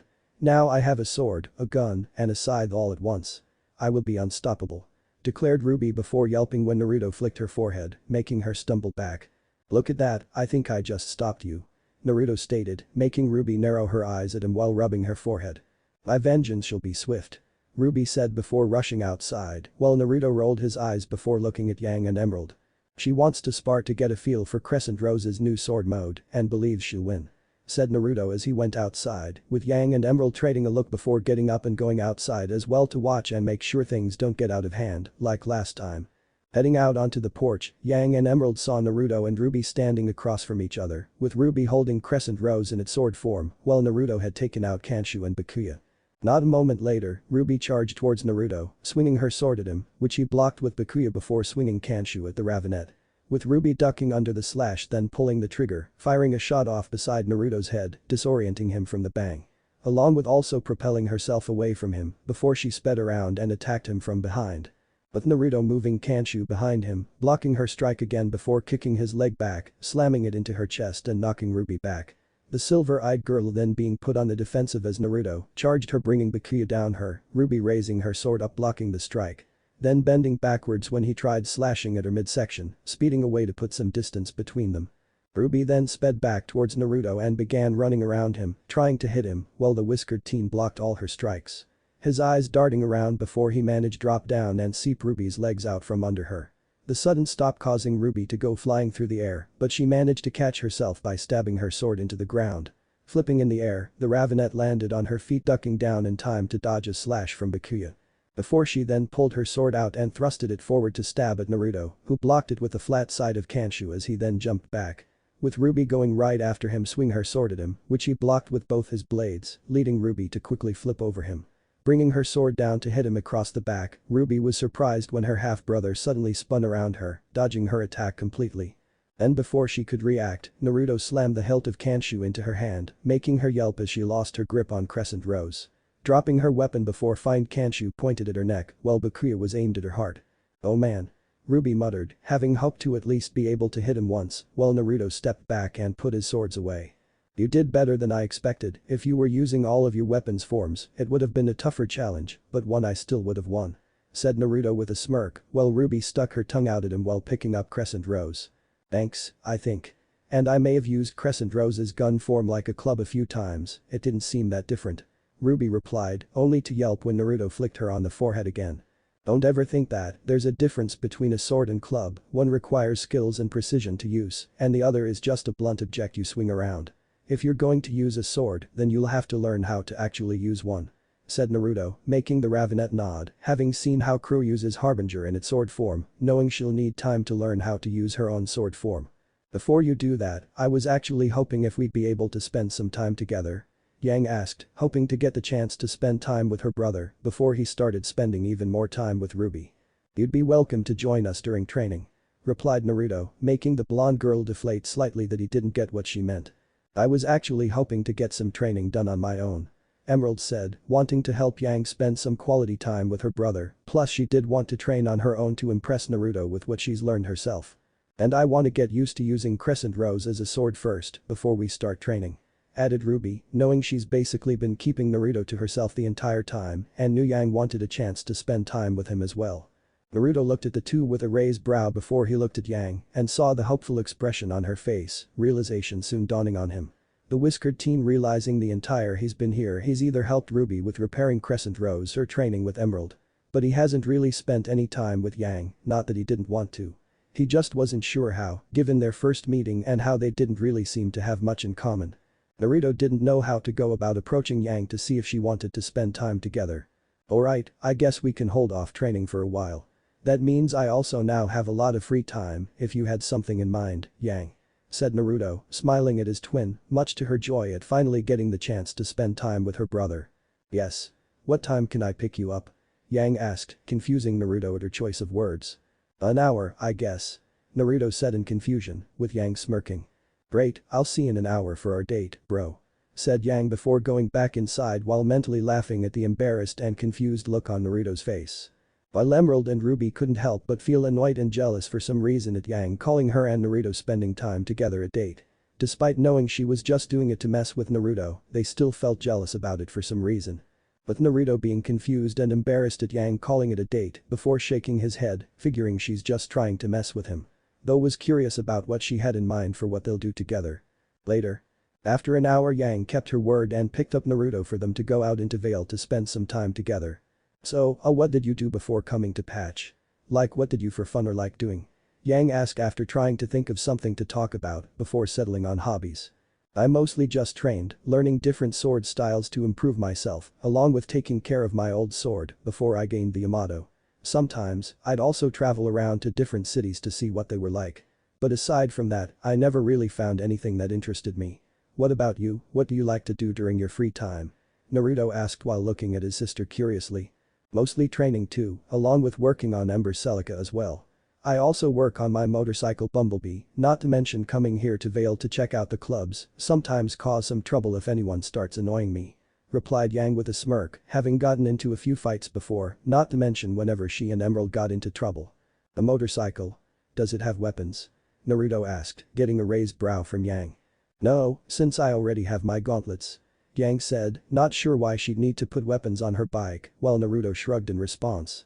It never hurts to have some variety. I have Yamato along with Kanshu and Bakuya, since it's good to be able to use different weapons so you don't become predictable.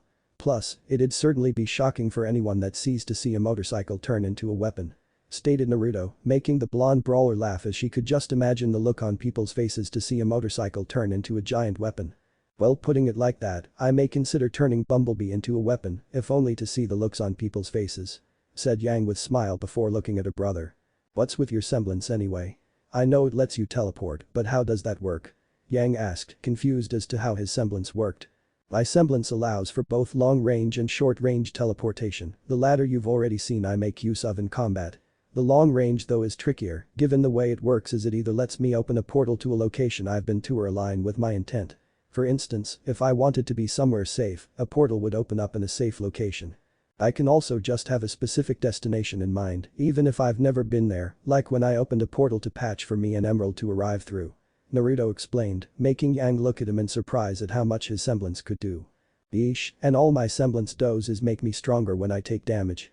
Said Yang, seeing how different their semblances were, having originally thought they'd be similar since they're twins. Yes, I've heard about what your semblance can do, letting you absorb kinetic energy from attacks, then return it with greater power. It's certainly a useful semblance, but it's also a double-edged blade if you aren't careful. Naruto said, getting a look from his sister. What do you mean? I can end fights with a single punch after taking enough damage, and my aura protects me long enough to take opponents down. Yang stated, with a whiskered teen looking at her with a raised brow. And what happens when you encounter someone strong enough to shatter your aura? Or someone with a weapon that can cut through it? Naruto asked with Yang falling silent at that. One thing you should never forget, Yang, a semblance is just another tool, not a crutch to rely on, as take it away and you'll simply fall down with no way back up. I'm not saying don't not use it, but learn to fight smarter, don't just rush into a fight, watch your opponents, study them and their movements, wait for an opening and then strike. Explained Naruto, the blonde brawler rolling her eyes at his words. Yeah. You made that perfectly clear during our oh so loving reunion. Yang said sarcastically, still feeling slightly miffed at that. Like I said, you're welcome to join during training, as my disappointment aside, you do have potential. You just need the drive to improve and grow stronger. Naruto replied, having seen Yang does have potential during their fight, which only added to his disappointment that she didn't seem to do more to improve herself. Well, I certainly have the drive to knock you down a little, just so I can't show you who's the better fighter. Said Yang with a smirk, while Naruto groaned and covered his face. Unfortunately, I'm afraid there's nothing I can do to help your sense of humor, you likely killed that long ago with your terrible puns.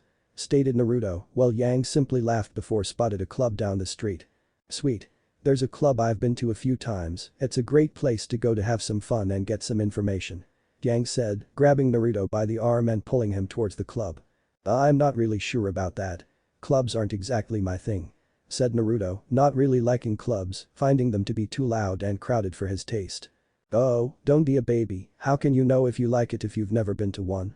Besides, you did ask me what I had planned, well now I'm planning to help you learn to have some fun, the Yang way.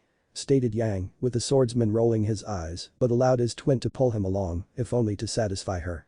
Though unknown to the twins, they were being watched by Vermilion, along with an acquaintance of his Abigail Pyre, having hired her to aid him in this mission. Abigail is a woman with should-length red hair and dark eyes, with her attire consisting of a dark red tank top and matching red shorts that are mostly covered with a black shoulder cape worn over her right arm, with her top and shorts having black trimming, while her cape had red trimming, black fingerless upper-length gloves, black knee-high heeled boots with red lace. While her weapon was a swordbreaker scimitar, having openings on the back of the blade to catch swords between and break them. While her semblance was known as Ethereal Hand, making her great at pickpocketing people, as well managing to trip opponents up during a fight. I don't see why we're even wasting time waiting. They're just two brats, I don't even know why you'd ask for help in dealing with them. Abigail stated, annoyed that they were going after two teenagers, even more that they haven't already dealt with them. Only to fall silent when Vermilion growled lowly and slowly turned his head towards her. And you shouldn't say something foolish. If you think they're just two brats, then by all means go down there to kill them, see how long you'll be able to last. Salem wants the boy dead, meaning he's not to be underestimated, even more so with how she sent me to kill him. Retorted Vermilion, turning back to Naruto and Yang as they entered the club. So we just have the others soften them up for us? Questioned Abigail cautiously, since they also brought some other allies as well. No, I fully expect them all to end up dead. They're merely for us to see what they can do, then plan and prepare to kill the boy after seeing his abilities firsthand. Vermilion said, wanting to get a feel for Naruto's abilities first and then take him out. Later. After entering the club, Yang mostly pulled Naruto along everywhere, trying to get him to loosen up and have fun, while the whiskered teen only being annoyed at the loud music and people. But eventually he started relaxing and started getting used to it, even starting to enjoy himself, which made Yang smile. See? I told you, you just had to give it a try. Yang said with a grin as she and Naruto went over to the bar, while Naruto had a small smile on his face. Okay, I'll admit this isn't terrible and can be rather fun. Replied Naruto, admitting it is pretty fun. Of course it is, anything I like is always fun. But what makes it even better is having a drink to go with the clubbing. Stated Yang before waving over the bartender, who just so happened to also be the owner, Hai Xiong'er Jr. as he's commonly known as. Junior wears a black vest over a white dress shirt, a red tie, black gloves, and black dress pants. He has gray eyes, short black hair, along with a matching beard and mustache. Junior is also exceptionally tall, standing a full head over both Yang and Naruto. Aren't you kids a little young to be in a place like this? Junior asked with a raised brow, while Yang merely smirked. And aren't you a little old to be called Junior? Yang retorted, making the man roll his eyes. Fine, whatever, not my problem to question where kids like to go on their dates. But if you both start getting too touchy-feely, then take it somewhere else. Said Junior, assuming they were a couple on a date, much to their embarrassment and mortification. We're not on a date. And we're definitely not a couple. Naruto said, with Yang quickly nodding in agreement. Yeah. We're siblings, twins in fact. Added Yang, wanting to make it perfectly clear they were related and not a couple, while Junior looked unfazed at this information. Whatever. When you feel like ordering something, let me know.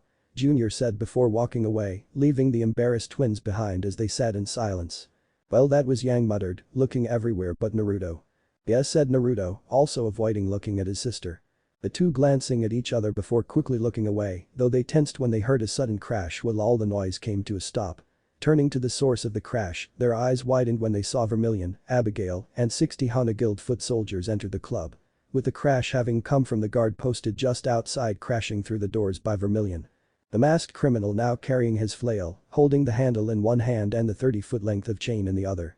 Looking around the club, Vermilion soon looked at Naruto and Yang. Everyone get out now, but not you two. Said Vermilion, pointing at Naruto and Yang, while the rest of the clubgoers didn't hesitate to run to the nearest exit. Hey. I don't know who the hell you think you are, but you, Junior said, angry at these guys for busting into his club, only to be silenced when Vermilion swung his flail, wrapping it around Junior's neck before with minimal effort, swung the man through the air and sent him crashing through a wall. Old friends of yours? Yang asked while activating her gauntlets, with Naruto pulling out Yamato. No. But, I'm guessing they were sent by Salem. I take it she's seeking retribution for her now dead maiden vessel. Stated Naruto, with Vermilion simply giving a nod. It's nothing personal, but when Salem puts a hit on someone, they don't live very long to regret the mistake of crossing her. Said Vermilion, making Naruto sigh, seeing he and Emerald now had a hit put on them. Very well. Naruto said as he grabbed Yamato's hilt, while Yang got into a stance with a smirk on her face, liking the chance to also get to fight with Naruto as well. Not a moment later, Vermilion motioned his men to attack, with them all charging towards the twins, only to be stopped when Naruto teleported right in the center of them. The whiskered team drawing Yamato and swinging it through the air, slicing 3 thugs at their midsections, nearly cutting them in half. Before he then bent back to avoid a strike from another thug, stabbing Yamato through a 4th thug's chest. With Naruto then flipping over him and another thug, kicking the second into the he just stabbed, impaling him on his sword still inside the first thug. Then just as quickly teleport in front of them and grabbed Yamato's hilt. Pulling it out of the two and slicing the throat of the thug that tried striking him. Meanwhile, 30 of the soldiers had continued charging at Yang, who jumped into the air into the center of the thugs and pulled her fist back. The blonde brawler slamming back into the ground, unleashing a fiery punch that released a shockwave through the dance floor, knocking them all back. Not stopping there, Yang charged at one as they were all getting up, jumping into the air and performing a somersault kick on her first opponent.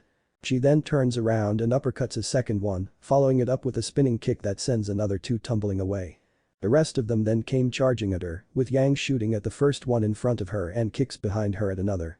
Another thug swings at her from behind, but she sweeps his legs out from under him and punches him up into the air, only to grab him and slam him into the ground. She then takes a couple steps toward an oncoming thug to jump up, kicking him in the face and launching herself off of him, allowing her to deliver a flying punch to another thug. This is quickly followed by her rushing forward as she defeats yet another nearby opponent with a punch to the stomach, followed by an uppercut launching them into the air. Ha! That's 10 down for me already. Wait, make it 11. Yang said with a smirk while ducking under a strike from an 11th thug and delivering a fiery punch to his chest, sending him crashing through a glass pillar. Are you really doing this right now? Questioned Naruto, blocking a strike with his sheath followed by cutting the thug's head and kicking it towards another, rushing them slashing them diagonally across the chest. Of course. This is turning out even better than I hoped. We got to hang out, go to a club, now we get to kick ass. This is the best bonding time ever. Said Yang grinning while trying to hide her queasiness that Naruto is actually killing his opponents. Well, if that's the case, Naruto said, teleporting in the center of 5 thugs, driving Yamato through the first one's chest before jumping up into the air. Pulling out Bakuya and Kanshu, the swordsman combined them together into their bow form and pulled out 3 arrows, knocking them before releasing them. Each one finding itself buried in a thug's head, with Naruto landing on the ground before rushing the last thug, slashing them both across the chest. Before dismissing his twin blades and recovering Yamato, vanishing in a burst of speed past 2 thugs and slowly sheathing his sword.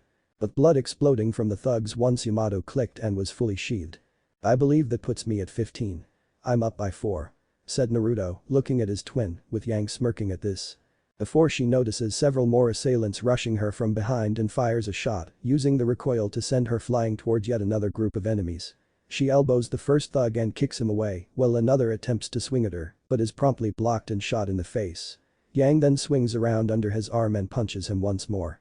This is followed by another spin as she kicks, punches, and kicks him again, with the final hit sending him flying backwards through a glass pillar. Yang then fired a shot that sent her propelling towards 3 more thugs, smashing her fist into the one standing between the other 2, sending him crashing into a wall. Followed turning to the one her left and punching, doing the same with the one on her right. The huntress in training punching both of the thugs multiple times until finally she grabbed them both and slammed their heads together, taking them out. That's now 16 for me and putting me back in the lead. Yang said with her smirk growing, while Naruto rolled his eyes but had a small smirk on his face while seeing they'd already taken out most of the assailants. Though suddenly Naruto grunted in pain when he was struck from behind by Vermilion's flail, followed by the chain being wrapped around his chest. Before he found himself being pulled towards the criminal, who grabbed him by his neck, with Naruto feeling a sudden tugging feeling at his aura. The whiskered teen then gritted his teeth when the chain suddenly ignited with fire burning though his clothes and body. But Vermilion then sending Naruto crashing into the bar, triggering a mini explosion as the alcohol hit the flames.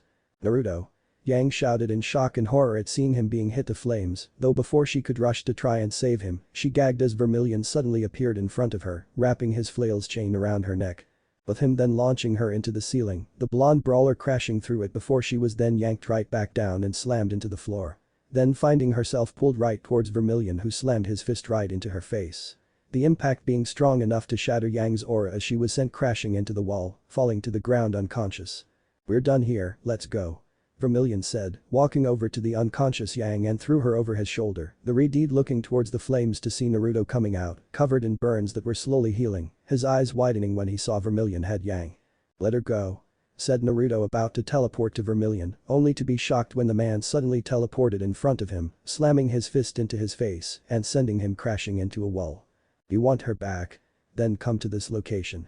Said Vermilion, pulling out a scroll and tossing it at Naruto before teleporting beside Abigail and his remaining men. Naruto only being able to watch in shock and horror as Vermilion opened a portal with his flail, which he, Abigail and his men went through, with the portal closing behind them.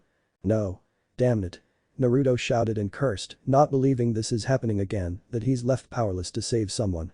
Standing up, Naruto picked up the scroll Vermilion tossed at him, scowling as he looked at where they'd taken Yang. Before grabbing Yamato and opening a portal to return to Patch and tell everyone what happened, they put Vermilion and the rest of his allies in the ground in as many pieces as possible. Later Xiao, Longro's cabin. After arriving back at the cabin, which got everyone's attention given the state he was in being covered in healing burns and his clothes being nearly destroyed, and the face Yang wasn't with him. With Naruto explaining what had happened, how they were attacked, why they were attacked, and about Yang being kidnapped. Much to their shock and horror, not only that Salem had hired people to hunt down him and Emerald, but that they'd taken Yang as well. "You realize this is a trap, right?" Crow stated, looking at his nephew, who'd also changed into a new set of clothes to replace his destroyed ones. With him now wearing a long, silver-buttoned blue coat with 3 separated coattails. A white serpentine pattern runs around the collar, with a snake's head hanging over the coat's left shoulder and its tail slinking down the right, all the way to the bottom of the coat. A gold lining runs across the edges of the coat and a silky golden flower blossom pattern decorates the inner lining. Each cuff of the coat also possesses 5 gold button straps with gold lining. The coat also features identical straps on each shoulder, decorated with silver buttons instead of gold. Underneath the coat, he was wearing a navy blue ascot wrapped around his neck, which hangs over a black sleeveless vest that reveals his well-toned arms and shoulders. He wears tan fingerless gloves, a brown snakeskin belt with a silver buckle, dark green pants with a scale pattern running across its surface, and tall brown boots with 2 golden buckled straps at the top. Of course it's a trap, the leader obviously has a semblance that lets him copy other people's semblances, since he could teleport and open portals after touching me. As well as having seen how I fight, he's preparing for when I arrive. And I'm gladly going to kill anyone that gets between me and him, cut off his head, then save Yang," said Naruto, fully aware he's going into a trap and will welcome whatever Vermilion has in store, knowing it won't be enough to stop him from killing the man. "After that it'll be best if Emerald and I take our leave, since if Salem's now making a move against us, we need to leave now," Naruto added, with Emerald nodding in agreement, knowing they couldn't stay here any longer without bringing more danger.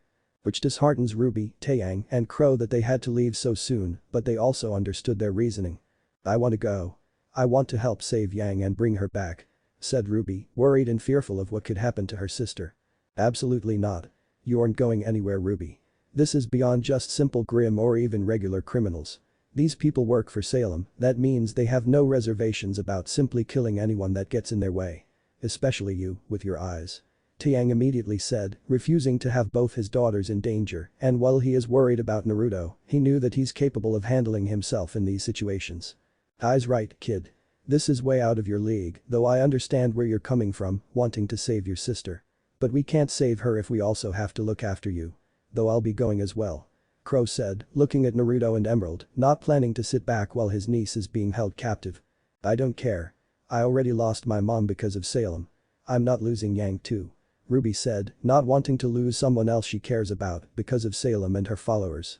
Yeah, and she was older, stronger, far more experienced, as well as having mastered her silver eyes, but she was still beaten by Salem. "Also, do you really think she or Yang would want you putting yourself in danger because of them?" said Naruto, only for Ruby to glare at him. "What would you know? You never met my mom and you've barely spent time with Yang. And when you do, she's kidnapped and I'll probably lose her too, because of you," retorted Ruby before speeding out of the cabin, while Naruto frowns at her words with the others being shocked at what she said. Don't take what she said seriously, Ruby didn't mean it and she doesn't actually blame you. This is just a trying time for all of us right now," Taeyang said to Naruto, knowing Ruby's just scared and angry, which he causing her to lash out, with a whiskered teen shaking his head.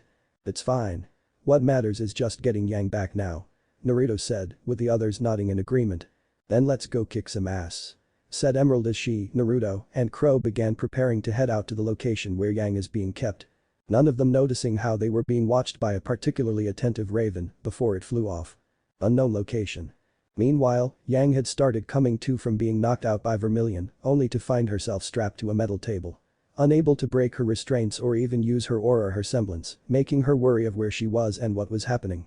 "I wouldn't bother trying to escape, those restraints have been made to suppress a person's aura and semblance, as well as being strong enough to restrain those much stronger than you," said a voice, getting Yang's attention, the girl looking only to be met with a holographic image of Merlit, with her eyes widening at the sight of his limbs and eyes. "Who or what the hell are you?" Yang said, with Merlit smirking at her. "I am Dr. Merlit, founder of the now defunct Merlit Industries within Mountain Glen. And you are my newest test subject, one who should be thankful as I've only ever performed this experiment on one other person. One you know quite well," Merlit said, with it taking a few moments before Yang's eyes widened, then glared at the scientist. Naruto.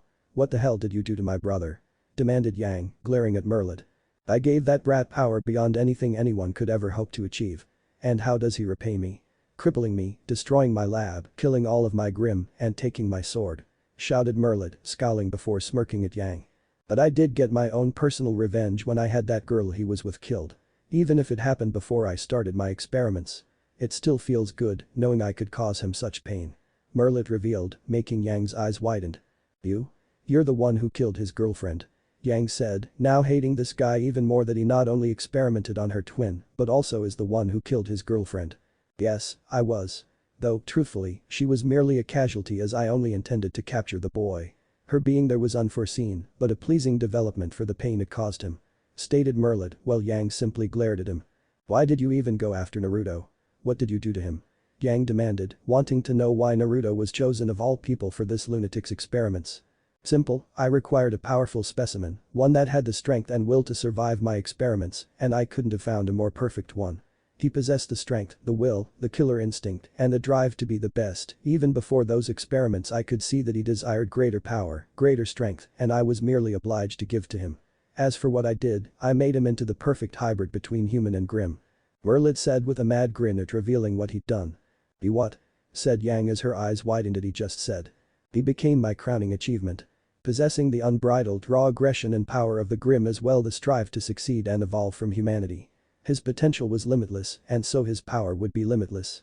I would have brought this world to its knees with him under my control. But he proved too difficult to control. Lucky for me he has a twin sister with the same DNA and strength within. Said Merlit, looking at Yang, who was shocked, horrified and angered at what he did to her brother and that he's now going to do the same to her, though she tried covering it with a taunting smirk. Wow, you aren't just crazy, you're delusional. If you couldn't control Naruto, then sorry to tell you, but there's no way you can control me. The only thing you'll do is make two unstoppable threats that'll want your head. Yang taunted, as while she may not like it, even she wanted this guy dead after what he's done and will gladly beat him within an inch of his life before letting Naruto finish him. Ah, you're under the impression I'll be making the same mistake twice. I was arrogant and overly assured of my ability to control Naruto. I've learned from my mistakes and won't let them be repeated. Merlit stated before a needle was jammed into Yang's neck, injecting her with a powerful sedative and knocking her out again, allowing the procedure to begin. Patch. Back on Patch, Naruto, Emerald and Crow had finished preparing and headed out, none of them noticing Ruby had snuck out and waited for them to leave. The Ravenet refusing to be stopped from going to save her sister while planning to follow them to where Yang was taken. Though before Ruby could try following after them, she was suddenly grabbed from behind and then thrown backwards. The silver-eyed girl only having a second to see she'd been pulled through what looked like a swirling mass of red and black energy that soon closed while finding herself somewhere completely different. What you were about to do wouldn't only have been suicide, it only would have succeeded in putting you and your family in danger. Said someone, making Ruby tense before her eyes widened when she looked at who'd grabbed her, only to see Raven looking at her coldly. Raven? Ruby said, quickly standing up and guessing who it was, given she looked like an older version of Yang, but with black hair and red eyes. You're smart enough to know me, but apparently not smart enough to know how foolish and stupid you are for trying to follow them. Raven stated coldly and bluntly, with Ruby merely scowling at her. And why would you care what I do? You never cared before about Yang, Dad, or my mom. Or are you only caring because Naruto's involved? Ruby said, not about to let her tell her what to do when she's never bothered showing up before her caring, with Raven giving her a warning look. You should really be careful who you're speaking to, well you're simply proving my point that you're acting childishly and recklessly. You think you can rush in to save Yang when all you'd be doing is getting yourself killed. Said Raven, only to see her stepdaughter refuse to back down. I don't care. At least I would be trying to save her. Retorted Ruby, making the woman mentally sigh in annoyance before grabbing Omen's hilt, seeing she couldn't get through to Ruby with words, she'll see if actions will work. Without warning Raven pulled out an fire dust blade and swung it at Ruby, releasing a wave of fire at the silver-eyed girl. Ruby's eyes widening at the sudden attack before she sped out of the way of the flames and pulled out Crescent Rose, switching it to its gun form and shooting at Raven.